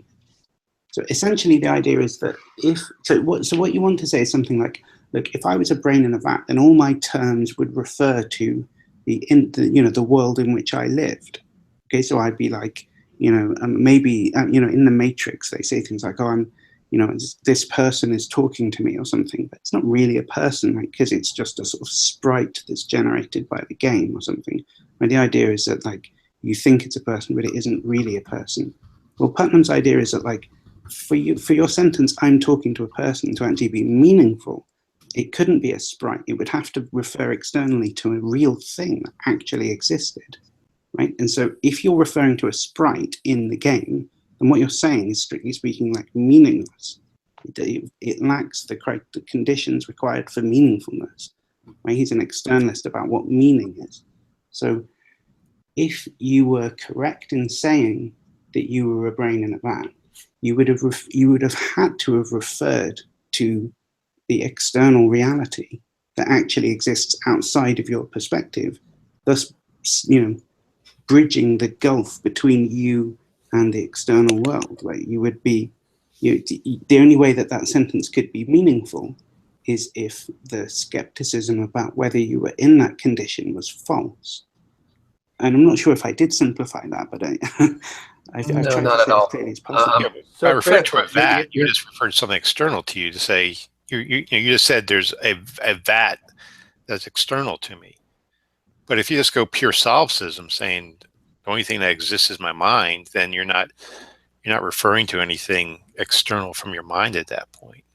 Yeah, that's the big difference. Yes, I can't see how a brain of vat is any different from there is an external world in the brain of vat. And in fact, actually, I'm going to ask this very question of you, Alex, that with the solipsistic point of view, I came to some conclusion. I thought I had a way of invalidating solipsism, the strong solipsism, in the sense that if you're a solipsist, presumably you've got a world around you which you've created, and you had to have energy to do this.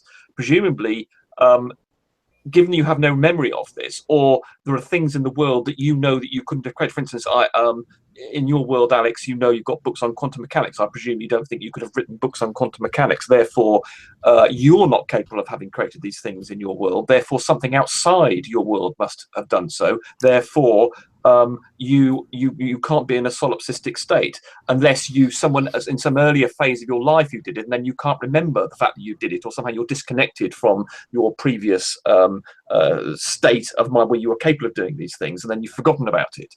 And I think I thought that was an argument against solipsism. I was just wondering whether you would agree that was any way logical. It doesn't seem a very good argument against solipsism. I'm capable of coming up with things that I find difficult. Like I could have a dream in which I pick up a book and it's hard to understand what it says, and that's from my point of view no different from a book about. I know. I thought you might try that one, Alex. I'm sorry to butt in like that, but I think, but given the fact that you know the laws of maths and things, you could then verify that this thing that was difficult to understand was in fact justified. It was logically sensible. Yeah, I could have a dream where all of that stuff happened as well. That doesn't prove that I'm not having a dream.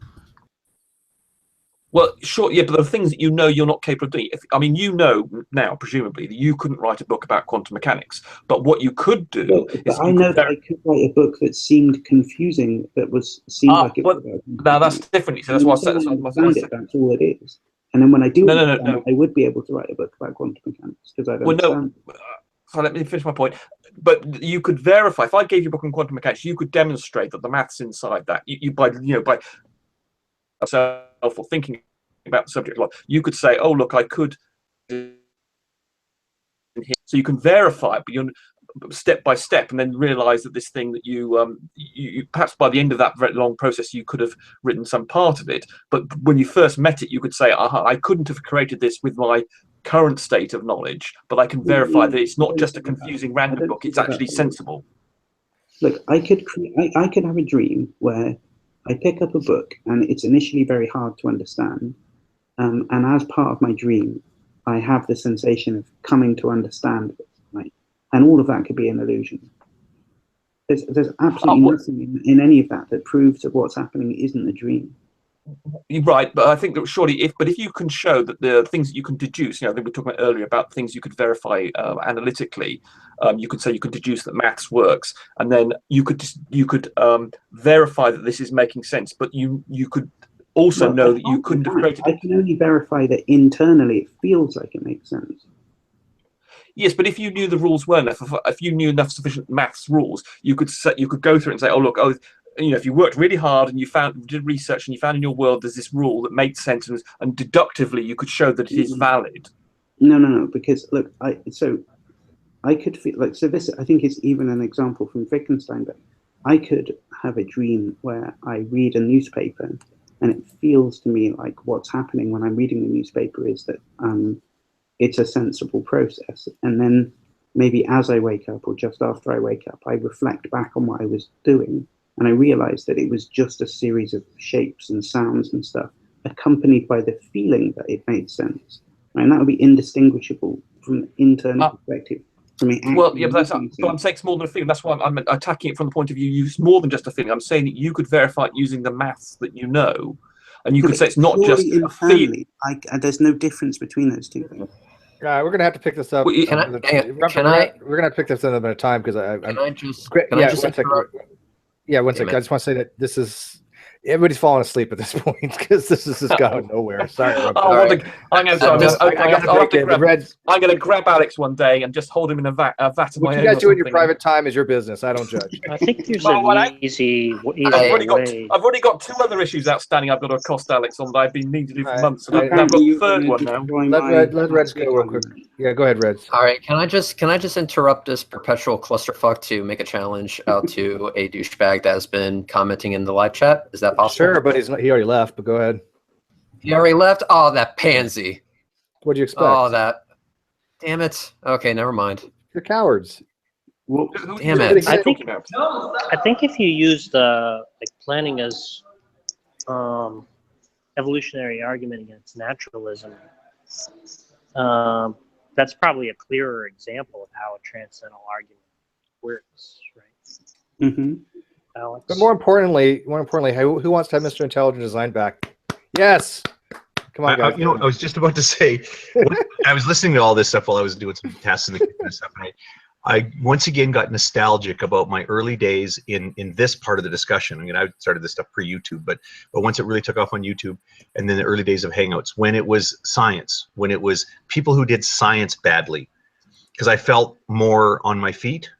Whereas once it transitioned into people doing philosophy badly, I'm now in constant tutelage to try to understand what is going on around me. Well, if I hear the phrase "brain in a vat" one more time, I will.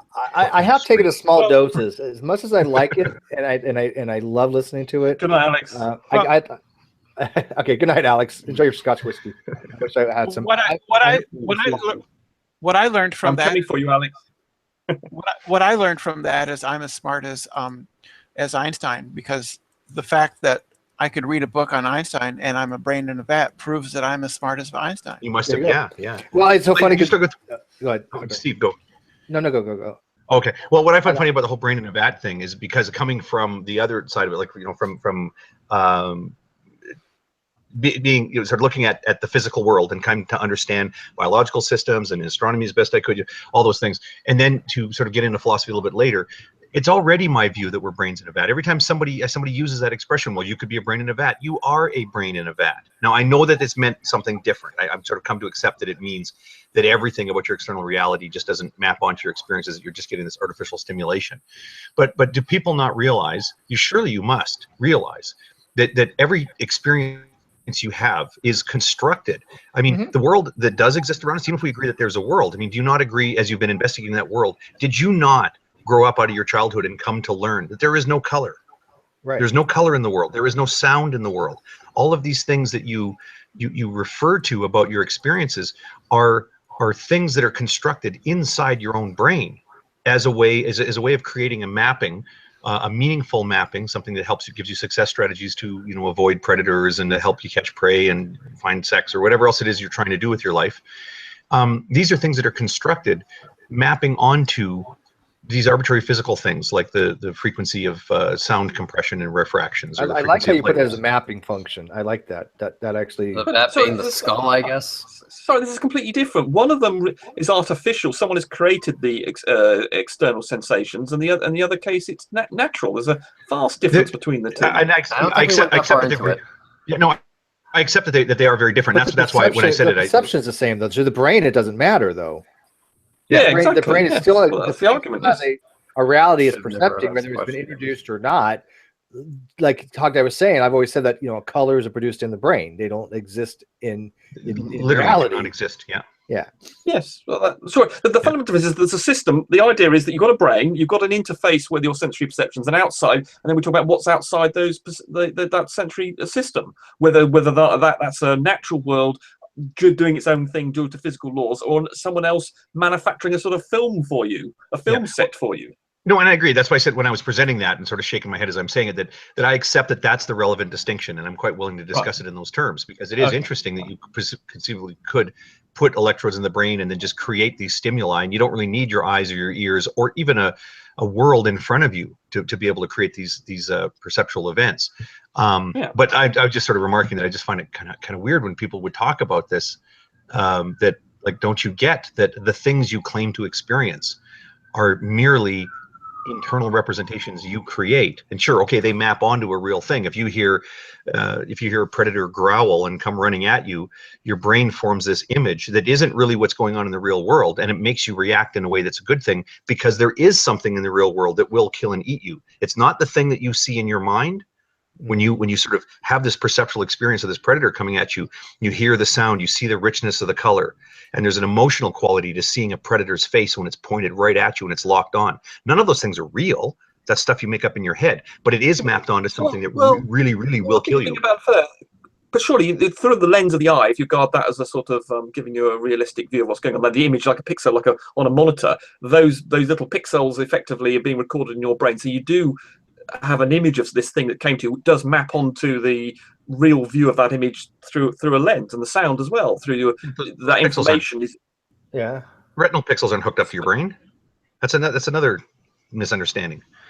The intermediate processing in between. Yeah, the retinal pixels aren't hooked up to your brain like a TV monitor, right? There's all sorts of. It's not like a CCD device, right? Yeah, it's not like a CCD device with these pixels, and then it projects onto the visual cortex. There's all sorts of intermediate processing that adds on a bunch of other stuff, like a simple thing like edge detection. When you see an edge and there's a real crisp, like definitive edge to something, that's not what the light looks like when it gets to your retina. It just doesn't look like that at all. But it doesn't matter. So we have a sensation of there's being a definitive start to an object in the foreground and a definitive end to it, and presumably that maps onto Hogtie's cat. What is going on in the live chat? I bored myself with this point. I miss the days of just straight science. Hogtie's cat. I asked for a clarification on a simple question, and it went into a lecture that went to 20 fucking minutes, and I regret asking it. Don't be unkind. Come on. It was all your fault. It's all your fault. It is all my fault. Please. But I will say it was funny that Brenda mentioned something about reading Einstein and being like a genius, and then one of the first things that Darwin said in that hangout. And again, I skipped around because I wanted to catch up, so I was watching it from the beginning. Then I was kind of like skipping through it a little bit because there's Antonio just having a bitch fest and promoting his persecution porn. But I did catch one part where Darwin's like talking about me. Oh well, Steve claims he's a genius because he went through nuke school, which is, by the way, I've never said. I never said I was a genius because I went through nuke school. But he's like, well, why did he work for Best Buy? Well, you know what? I was an operations manager for Best Buy. That's a pretty good position. I don't think Darwin's could even imagine what it's like to be an operations manager. I mean, he just doesn't have the skill set. So I can imagine how it would be at Best Buy. Yes, I bought this TV and I plugged it in. I did all the things that you told me to do, and it wasn't working. But how do you know that? Are you sure it didn't TV's not turning on, you asshole? But I mean, I've been in retail 20 years. I've been a customer service manager. I've been a store manager for 6 years. It takes a lot to run a retail organization. I was assistant district manager for a cell phone company called Allstate Cellular. These things take some skill sets. These things are huge businesses. You have a multi-million-dollar store that you're in charge of. I don't think Darwin's could ever be in that kind of position of responsibility. Darwin's only skill set is going into hangouts that toddlers are into and trying to pre-sup them to death. So I just thought that was I just thought it was a very odd thing. I mean, anybody who's been in retail, who's been in any kind of multi-million-dollar big box store, knows that these things are a big thing you're in charge of. I mean, shit. I talked about this pixel thing. Hogtie, if I were to ask you to reproduce by pixels, if I gave you a grid of some memory you've got, and I asked you to fill out the pixels in it, you would be able to reproduce that reasonably closely. And that's so you might obviously there is some interpretation and some messing about with things like edge detection and and obviously we do things that interpret 3D and things straight. But if I said to you, reproduce this pixel set, you could do a pretty good job if you've got a good memory of something. If I gave you a grid, so even if it does undergo additional processing, you still have the ability to reproduce the raw data to some degree, at least. I don't know what the hell. I don't even know what the hell you're saying now, Rumpus. Oh, great. Yeah. It's I think Rumpus will find anything to say. If he wants to, he's been drinking and he just wants to have a mood to argue something. You know what? Let's just run with it. You know, because I have no idea what the fuck you're even arguing at this point. Dude. Can we Well, get that's a your member problem, of the Steve. CCP in And here I'll to sort kind you of out break on that the- bloody double split thing shortly as well. CCD and the CCP. We'll talk about that another time. But general, all I said was general. From what I described to General, he agreed with me. Well, he might be, but I mean, again, this goes back to the thing that even Hogtie brought up. I'm not practically wrong on this. If I'm mistaken, I'm happy to be corrected. But even General, you're very close. Yeah, you obviously got 99% of it right, Steve. It's a minor thing. I mean, you can't say that I don't understand the concepts. Yeah. Oh no, of course not. I would never say. What's wrong? What's Steve wrong about now? He's wrong about double slit. He's wrong about double slit. He's got a bit confused about the particle wave duality business. No, what do you mean I'm confused about it? I'm just saying that this is how I remember it, and General says yes, and based upon this interpretation, you would be right, and he sent me something. Now, again, what about the double slit? Okay, here's what it is. I'll run it by you guys. Okay, and sorry, Annabelle. I can show you a diagram if you like. I've got a diagram here if you want to refer to that. Sure. Rumpus has a diagram handy. What are the odds? Let me turn up my bandwidth here. Can you see this? All right. Where were you with the diagrams when we were discussing analingus the other day? Yeah, the anal fissures, dude. Carlos loves diagrams. I don't do diagrams about physics and chemistry and biology. I don't do diagrams of other things. Okay, let me fire up paint. I'll get one drawn for you. All right. So in this, show us what an anal fissure is. Okay. So in this scenario, so you can see this, can you? Yeah, you can see. Can you see my okay. So this, yes. In scenario one, you have a single photon or electron with the quantum wave packet. It's not being, in this particular one, it's not being observed, right? So it basically you have an interference pattern. It's going to go through both double slits and show an interference pattern of both constructive and destructive interference on the screen. I think everybody agrees with this one, right? Mm-hmm. Yeah. Okay. That's right. So yes, So the case of paper numbers, that's a double slit screen. There's two holes here. Yeah, this could be an electron or a photon. Well, we'll assume for arguendo that the size of the apertures and the distance apart make a difference. It has to be based on the wavelength of the object going through. So we're going to assume for the sake of argument that's all the right aperture settings and all kinds of shit. Okay. This is just a very gross it could be a photon, it could be an electron. This is actually sort of drawing of a photon of light, and then it sees these two. Yeah, okay, or quantum wave packet if you like of electron. Yes, it could be either. It could be electron. It could be quantum wave packet for electron or a photon, which is a similar thing. And it needs a double slit on this screen here, and then you get this interference pattern, and then it might appear just here. So this is a possible location, a likely location, because the sort of prongs here are interference peaks where the two things. So it just works like a water wave interference, and here the crests or the troughs meet, and so this is a point here where you quite likely Rumpus, to have. I think they all understand basic interference. We're not getting that. Okay. Right, you don't necessarily. You're not necessarily careful. I like to be careful. We all understand where we are, and they're not. So seeing anyway, hang on. They're not seeing it on YouTube. So you want to refresh? Let me see if I try presenting you again. I don't know. I'm presenting you. So let me try to present you again. Present. All right. Now, can you guys see it on the external? I've been seeing it inside the Hangout. Let me go to the external. Oh no, I was kicked out. So let's see. So Rumpus is basic interference. That's funny, Tom. Is this not? I've just represented you, so give it a time to catch up and see if they can see it on the outside. Okay. All right, let's just ask for him. Does everyone know what an interference pattern is? Yes. They can't see it. They can't see it on the outside. I don't know why. Are the no's for we can't see it, or no, we don't know what an interference they know they pattern can't see it. Because rumpus is being presented. Yeah, I just noticed that on my phone. All I'm seeing is the rumpus icon, but that might be fixed. Yeah. So the no, I don't know what the no means in the live chat. Does it mean No, they you can't see it. Yeah, they can't see it in the live chat. No, you don't know what an interference pattern is. No, I just said the 50 time. No, they can't see it. Screw it all. Just get Malpass back in here talking about Wittgenstein some more because. Hold on, let me try. Right, is it Putman, not Wittgenstein? Huh? Right, so I wasn't listening to him. They're talking about Putman. Whatever. God, come on. Let me try if I change, wait, hang on. I'm screen sharing my screen, sharing his screen. So now can you guys see it? If I share my screen, sharing his screen? This is Inception, but it might work. So give it a second to catch up. So I fell asleep. What is Rumpus complaining about right now? We're getting it. We have to. It's nothing. We have to actually show you what the question is. Yeah, but I need it on the outside. Okay, let me just repeat my question. What about the interference pattern are we talking about? And that's basically at this point. I'm about to. Okay, they can see it now. They can see it now. Okay, wait. They can see it now. Brilliant. Okay, so in scenario one, the photon is going to have an interference pattern on the screen, right? Right. Okay, so now we go to scenario 2 where we put a detector next to the screen that we had up here. And so the only difference is we put a detector here that spots this photon or electron going through this particular hole.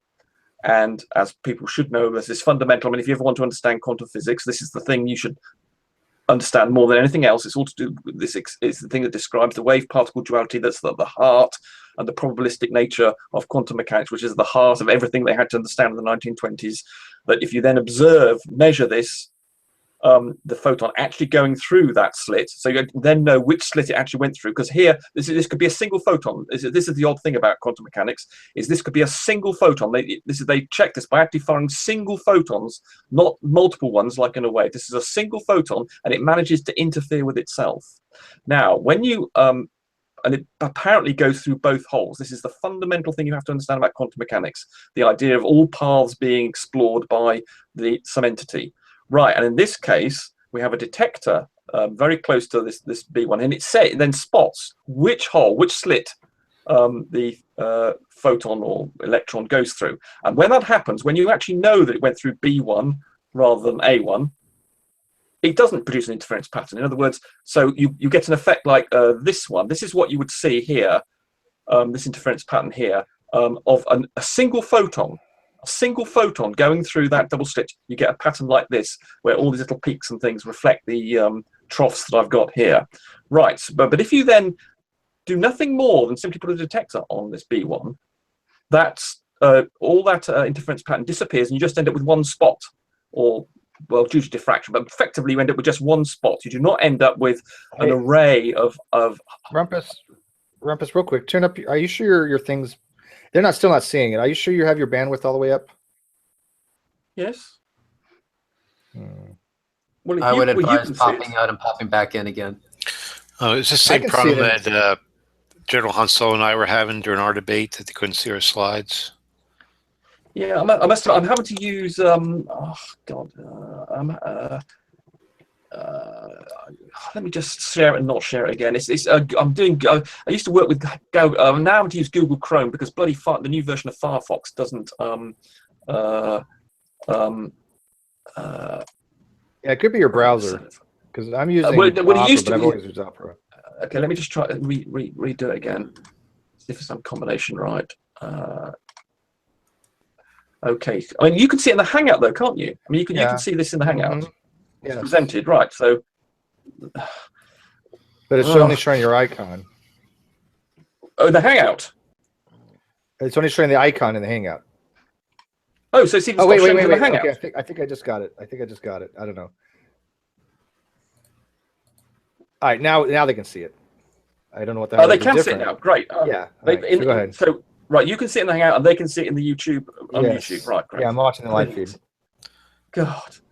Right. There was in which case again. This is the first situation. There we've got a little single photon electron. It's got a double slit to go through. It produces a wave pattern. Even though there's one of it, it manages to interfere with itself. And these are the sort of Schrodinger waves type things that are going out, just like water waves. And even one one little photon can actually generate and interfere with itself and generate these peaks and troughs, as you can see here, and then generate an interference pattern like this here, where there are multiple points on here, whether it's likely to descend. So that means that one photon, you get a little pattern of where it's most likely. This is all about the probability of quantum physics. It can appear in any one of these spots, but it's more likely to appear in some spots rather than others. But yes, if you then put a detector here on one of the slits, and then you actually know for a fact that the photon or the electron actually went through this particular slit, then the interference pattern disappears. It no longer does this, and it appears in just one spot on the screen over here. So this could be the case of electron. It could be electron-sensitive, photosensitive screen, or photon. It just could be a normal thing just to see a little spot on would appear. Right. So. But if you do fire a bunch of them, you will eventually develop a pattern of interference. And not in this case. Not in case two. Not well. If you take away the detector. Yeah, exactly. That's right. Not in case two. If you move even if you don't have the detector there, it's still only be on one location. But over a period of time, you keep firing electrons through there, you're going to see interference. Yeah, in scenario 1, that's what I've described. Scenario 1, you get the interference pattern. In scenario 2, you don't get the interference pattern. Okay, because we've got a detector. This is the difference between these two diagrams, at least to the portion of the before the slit. We have this detector we put here at this point here. So the difference between scenario 1 and scenario 2 is just this detector that actually spots where the photon or the electron passes through the slit, and that destroys the interference pattern. The Schrodinger wave interference pattern disappears, and then you just have it appearing in this one particular spot here. Although there is diffraction of this, but if you can ignore the diffraction for a moment, you lose the interference. You just have diffraction, and then it just appears in this one spot, and you lose you lose this sort of double slit pattern here. Right. So this is the scenario that I was confused. I believe to be confusing Steve, or was just contentious. If you put a second set of slits here, then I say that you will then get the interference pattern again, and Steve doesn't seem to think so, and he's claiming that. And General Solo doesn't either. I mean, I wasn't sure because I'm like, I always thought, and I've learned that once you disturb the system, once you make a measurement in that system has always been collapsed permanently. It is no longer able to have wavelength functions. No, that's completely wrong. Because why does General agree with me? And he needs educating as well.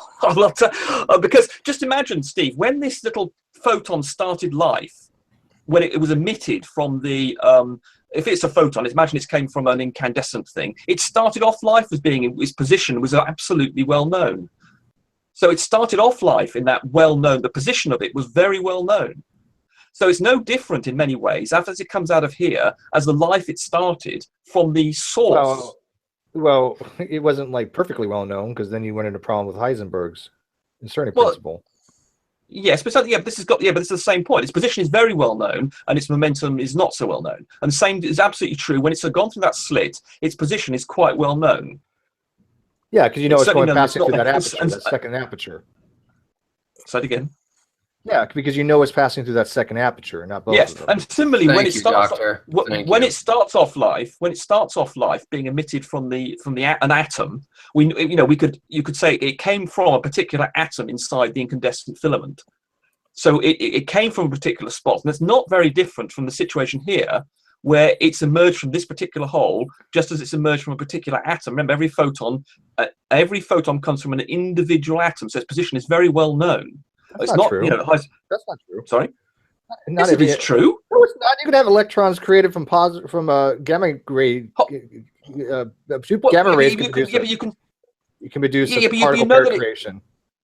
Not every electron comes from an atom. You can have electrons being created through. No, I didn't say electrons had a photon. Okay, well, let's deal with the photon case for the moment. This photon emerged from one particular atom. Do you accept that? If I've got right, great. So its position jumped orbital and produced a photon. Sure. That atom's name was Barry. Great. So you accept, therefore, the position of that photon was very well known. It came from a particular atom, obviously within the resolute, because obviously the electron cloud that surrounds an atom is obviously due to Heisenberg's uncertainty principle. You can't know everything it is, but it's to the resolution of an atom. You know where that Sure. photon comes. When it go, and obviously this slit here is much bigger than an atom. So in other words, this is not very different from them knowing its very specific position.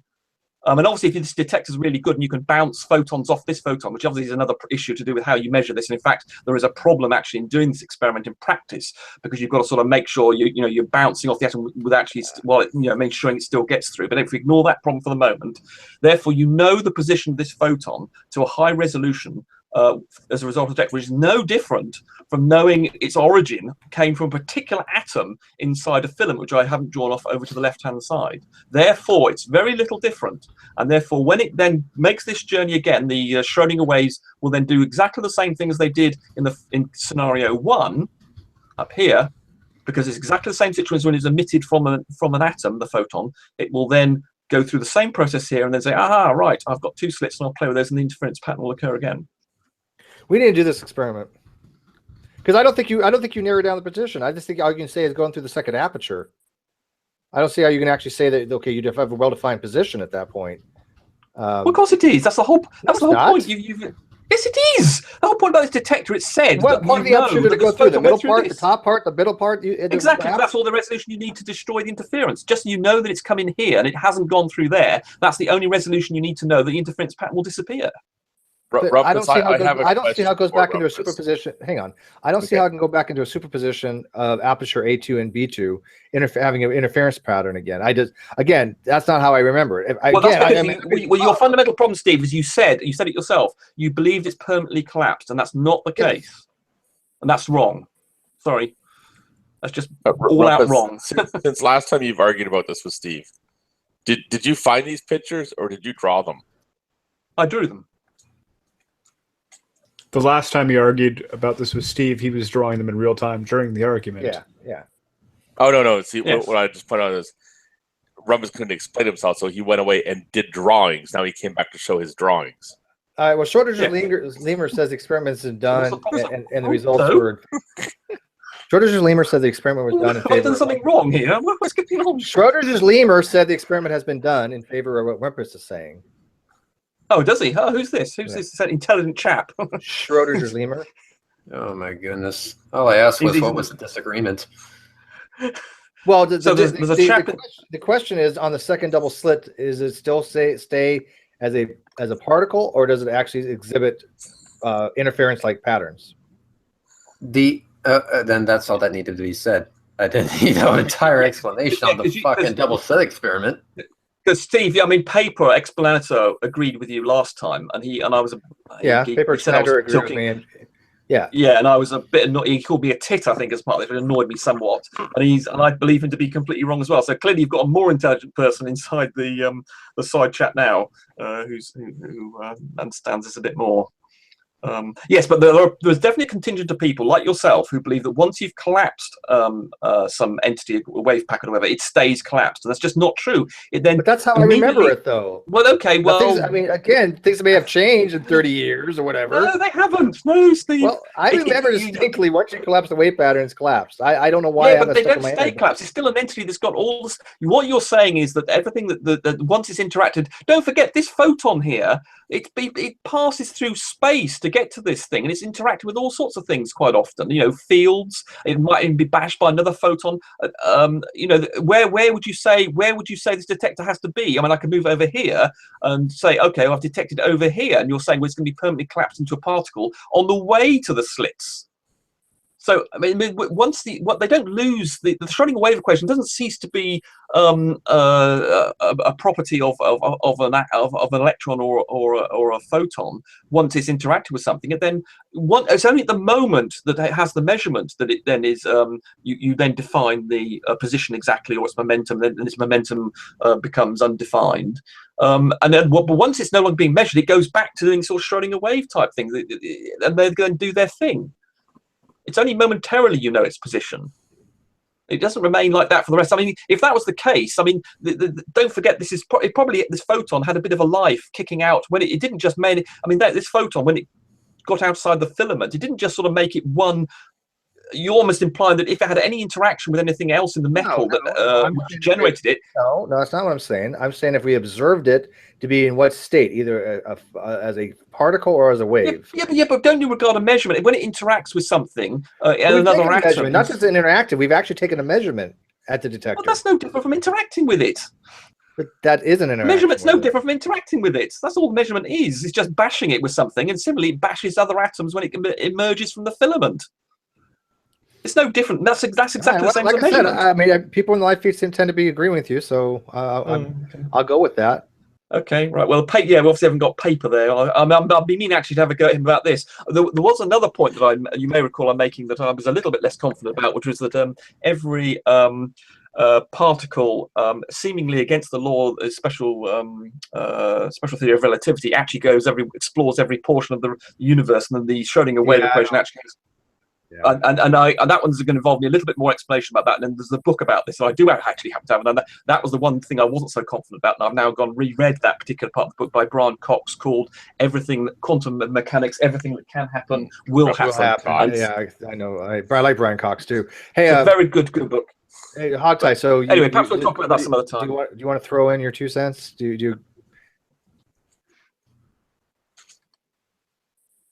Hogtie, we put him to sleep. Yeah, I think so. I'm about done myself. Yeah, Rumpus, I have another question for you. Is it that I've drawn? Is it another diagram I've drawn? Well, okay, there's actually a few here. What's the blue dot and the other thing that you're kind of hiding on the side there? Sorry. What are you hiding, man? What are you hiding? Or is that just like stuff that you were using to help draw the? That's correct. Those are just relics. Okay. Is that blue? Is that blue dot the necessary? Hey, Rumpus, is that blue dot the prerequisite condition for intelligibility of this? Yes. That blue dot? No, it's the photon, as if you're looking at the photon coming at you.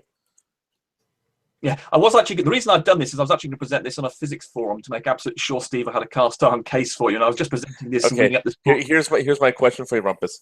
Right. When you were a kid, did you ever get a Blue Peter ribbon? No, I didn't. No, I didn't. No, I wasn't. I never went for my badges. No. Yeah, like I said, this is only how I remembered it, and I was happy to be wrong on it. I said before I could be completely wrong on this. This is how I'm remembering it. I did warn you, Steve. This is what happens when we have a contention. Well, no, not always. There's been many minor things that you've been wrong on, but you just don't want to talk about those. And give you. Oh, I'm more than happy to talk about the big thing. Like this and that. But you're there's a few times here and there. If you go back and watch some videos, you're like, yeah, okay, I was wrong. No. Oh God, except Euler. I'll give you the Euler one. That wasn't the only thing. I still think it should be pronounced Euler. But his name's Euler. No, but it should be Euler. I think you should, we're going to call you. You're the Rumpus. We're going to call you the butt kiss or something. Oh well, we'll keep off the subject of Snow and Minkowski diagrams anyway. So, I was going to put Minkowski diagrams. Sorry, I'm not good at my pronunciation, but I was actually going to put this on a physics forum just to make absolutely sure I got a concrete thing. Hey, I'm gonna head off because I'm pissing off Annabelle. So peace out, guys. All right. And actually, I've got to go and talk to George about his flat Earth experiment of measuring a thing in a minute. Actually, has he come into the Hangout? Because he said he did turn. Is he there? Oh no, okay, he's gone into Hey, I already sent you an invite, but no, he's not there. No, right, okay. 1 sec. Yes. Yeah, yes, Steve. So I'll actually I'll present this to a physics forum, and to make absolutely sure that I haven't cocked up here, to make sure that I'm not talking bollocks, which I'm reasonably sure I'm not, but there's always a possibility I'm still. Well, like I said, I all I'm saying is I remember something about once you collapse that wave function is collapse. Again, that's wrong around, right? It shit happens. Yeah, but anyway, I'd be interested. I'd rather have something like you try to correct me than if Ronnie would have tried to, and I'm like, oh God, because I mean, I just can't see them even remotely even understand what a fucking double slit experiment even entailed. Yes, that's right. Well, Steve, you're obviously always the magnitude above a Ronnie here. Yes, I mean, I mean, you've got to. I think go back your understanding 30 years on this shit, dude. Yeah, I mean, your understanding of this is deep. It's just these finer details. Steve, you know what I would like to see? I would love to see. Carlos wants to see my butthole. You don't want to see my butthole? Of course. Yeah, I have money, but thank you. I'll do it for free. You're my friend.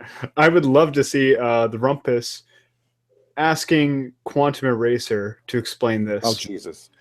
Oh my god, guys! Don't, I just had a don't. mammoth session with that guy on a forum, on a thread on a YouTube video in which he gets confused about atmosphere. He doesn't understand the difference between No, he atmosphere and doesn't.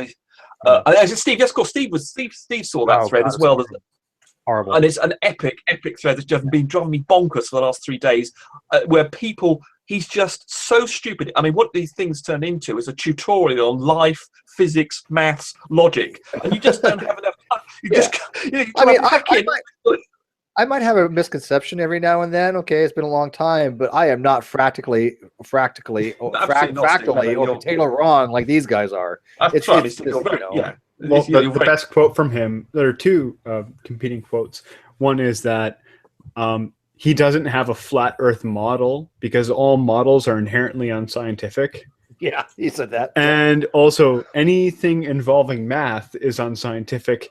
And yet, if you were to ask him, like, oh, who's the greatest scientist who ever lived, take a guess who he's going to say. Einstein, Newton? Niels Bohr. Really? Yep. Well, has he ever heard of the Bohr model? He's heard of it, but he doesn't understand a damn thing about it. Fuck me. Wow. Yeah, he likes it. So, guys, can I give you just a quick rundown on where I think the mistaken impression was? Sure. So, a photon heading for a screen is a wave all the time, all right? But normally, if you just like fired a single photon from a laser beam or something at the screen, it does technically follow every path, but they all average out to the photon just going in a nice straight line and hitting the screen, and so you see a point. But despite the fact it looks like a particle because it's always hitting the same point, it really is doing the sum over history's distributed wave thing. So then you can screw it all up a little bit by flinging this poor little electron through a slit, and all of a sudden its sum over histories gets a bit screwed up, and it spreads out from the slit. So that's fine. The way to make it obvious that this poor little electron that you've caused to have its sum of histories spread out is actually a wave is you pass it through another two slits and watch how beautifully they interfere. So all you're doing when you then sort of mess it up at one of those second slits is you're pruning its sum over histories, so it's just as if it had only gone through the first slit. So then if you fire it at another two slits, then you end up with your wave pattern again. It's just a matter of understanding that an electron really is always a wavicle or a wave controlled by a sum over histories. It never isn't. That's all I wanted to say. Well, how does that take into account? Like when you have three apertures, and you have a path of a particle that actually goes through the top, comes back around through the middle, goes back around, and does this exotic trajectory that they just recently discovered. Have you read about that? I'd love enough detail that I could search on that. That sounds really intriguing. Yeah, it's called an exotic trajectory of the particle, like you said, actually going through all three apertures, but the path it actually travels is this weird, goes through one, goes back through the middle, and then comes back the bottom one. Well, actually, if you read this fantastic Brian Cox book that I had bought 3 years ago, and I'm just revising it to respond to this, he demonstrates, he says, the actual path of the particle to do this, if I just draw a wiggly path, he demonstrates that all the paths that are possible. So he says that, in fact, it could be doing this, and in fact, the idea of motion is there's nothing in quantum physics that talks about motion. So that all these paths are possible for the summing of the histories. Right, and that's what Chris is saying, and I agree with him on that. That it is a sum of trajectories. Sure, and yes, and the idea, yes. And you can know nothing apparently about the path. You can only know where you've detected it, or the path that it's got from where you last knew it was to where it is now. You cannot speculate about what path that took. It's completely down to probabilistic. It took both paths though at the same time. That's the what, sorry? It took both paths. It took both paths at the same time. Yeah, yeah. Oh, It what- effectively took an infinite number of paths at the same An time. infinite- They an all infinite number of paths, Steve. Infinite, It's an infinite number. yeah. Well, that includes both of them. Yeah, sure, infinite number. Well, that's what he was saying. It's a summation of all the infinite trajectories, all the possible. Okay, you want to know that? You want to know the totally bonkers thing? If it was just the way we'd all explained it just now, we're saying it's a sum over histories, then what you'd be doing is you'd just be adding up probabilities. But the probabilities that we actually have to add up in order to do this are complex probabilities, i.e. they've got an imaginary component to them. Well, they're wave functions, so yeah. Yeah. So to me, that implies that not only do the histories diverge, it also implies that they're converging at exactly the same rate they're diverging, which is a really interesting thing to think about the universe. But anyway, I just thought I'd mention that it's weirder than we're even explaining. Yeah, we were talking about convergence and divergence yesterday, actually. Did you get the link for the physicists detect exotic loop trajectories of light and 3-slit experiment? Because I was reading about this the other day. It was very fascinating. I see it now. I'll copy it. Thanks so much for that, Steve. Mm-hmm. This is Chris talking, is it? So I have to keep my focus on this thing to keep. Is that Chris talking? Who's seems to be knowledgeable about physics. I'm more of a fan, electron an obsessed fan. I'm not a physicist. I'm the guy. Okay, right. Right. Okay, but you seem to have a good understanding. It's right. Okay, it's Chris though. It's like I can't see who's talking because I'm having to keep the focus on this window, so I can't. Yeah, he's got background in electrical stuff. Right. Yes, that's always it. Yeah, that's always the thing. Right. All right, guys. Well, I am going to bring this to a close. Like I said, if Rumpus is correct, and then I'm fine with that. I even said from the beginning, Rumpus may be right. It's just I remember something this way. I'll put it into a physics one, Steve, to make absolutely sure I get some more comments from. Yeah, no, but if somebody presents the information, I don't mind being wrong on certain things because again, I'm not positive on these things, and that's why I don't go with. I didn't say Rumpus. I'm sure about this, right? I'm like I just remember it this way, right? And that's a big difference. I'm not saying, although I did say you were absolutely wrong. I shouldn't really say that about the thing. I think you're wrong. So yeah, you should never be absolutely sure. As I'm sure Alex would say, you cannot really be sure about anything. So. Right, but I mean, there's a degree of certainty that sometimes we have, and I don't have. I mean, when it's something like this, I'm not going to put forth that degree of certainty. That's what we see from the Clown Car Posse. They are just so adamant that they're DNA degrades in water bullshit and all that crap. But anyways, people are asking when my debate is. My debate is Sunday, 26th. 1 o'clock Pacific, 3 o'clock Central, and Annabelle, I think that's 9 o'clock your time. I still got to finish my closing statement, so I'm going to work on that either tonight or first thing tomorrow morning. I've got most of the rest done. I've been procrastinating on it, I admit it, but I got most of it done. You ran it past Alex again, did you? What? You ran your presentation past Alex again, did you? No, not again. Okay. Just my preliminary stuff I ran through by him. Okay. No, but again, it's Rumpus. not too worried about it. Go ahead. Sorry, Rumpus, if you want to try and do a little bit more research into that double slit experiment, just do a Google image search for double slit experiment. There's an image, I don't know, about halfway down the page from Stack Exchange to an article. Yeah, that's right. There have some, but do they have the detector here? That's the key thing. This is the difference that Steve was making here. There are some double slit experiments, but does the one have the detector? That's the difference. Yeah, it kind of does. It treats one as a pilot particle. But you got to remember something. Well, pilot wave theory. But you got to remember something. This is here is what does a new double slit experiment actually show? Again, going back 30 years, I might have remembered things a little bit differently than what we kind of think now. So I mean, again, I haven't kept up on this. This is not new theory, Steve. This is not new theory. It's not. They don't have really much on this particular one here, but anyway, I think Feynman would have agreed with what we've just said. So I don't think it's Steve. Actually, that's good. Just hard to think about. Steve, if you want to look into this, the Feynman lectures are online, and it's book 3. I know the Feynman lectures are online. Great. Okay, he actually talks about some of these double slit things. He doesn't have a particular diagram just like this, but he has some double slit jobs as well. That does not sound good, there, Rumpus. Oh dear, this physics is rude, isn't it? Yeah. Anyways, okay, so we'll move on past that. What else you guys wanted to go over real quick before we'll call it a day. But anyways, I just wanted to close it out that you know, these people over in the Antonio's Hangout, you know, they're just basically I don't know how to say it anymore. They're just basically so thinking they're being persecuted. And I want to go on record saying I'm not persecuting any of them. I don't care what their theological beliefs are. I don't care if they're Christian, Buddhist, atheist. It doesn't matter to me. We go by some of the things they say, which are practically wrong, which are just what the fuck moments. Those are the things I have an interest in. Not this technical stuff where, you know, yeah, you have to know a lot about it to really kind of suss out what's actually going to happen. And I find it interesting.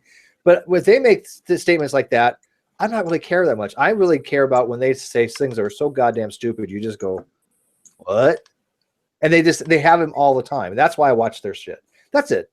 And I admit that. I watch their shit because I'm entertained by it, because I find them to say really, really off the wall, ridiculous things that Darwin's asserts, that Antonio asserts, that Ronnie asserts. But anyways, Tom, you want to say something before I go off air here, buddy? Tom? I guess not. All right, I want to thank everybody for joining us. We had a great hangout. We had a lot of people watching. Let me know what you think in the video description below. Make sure you like the video, and make sure that you're watching the debate on Sunday, and I'll be on General Han Solo's channel. And until then, I will see you later.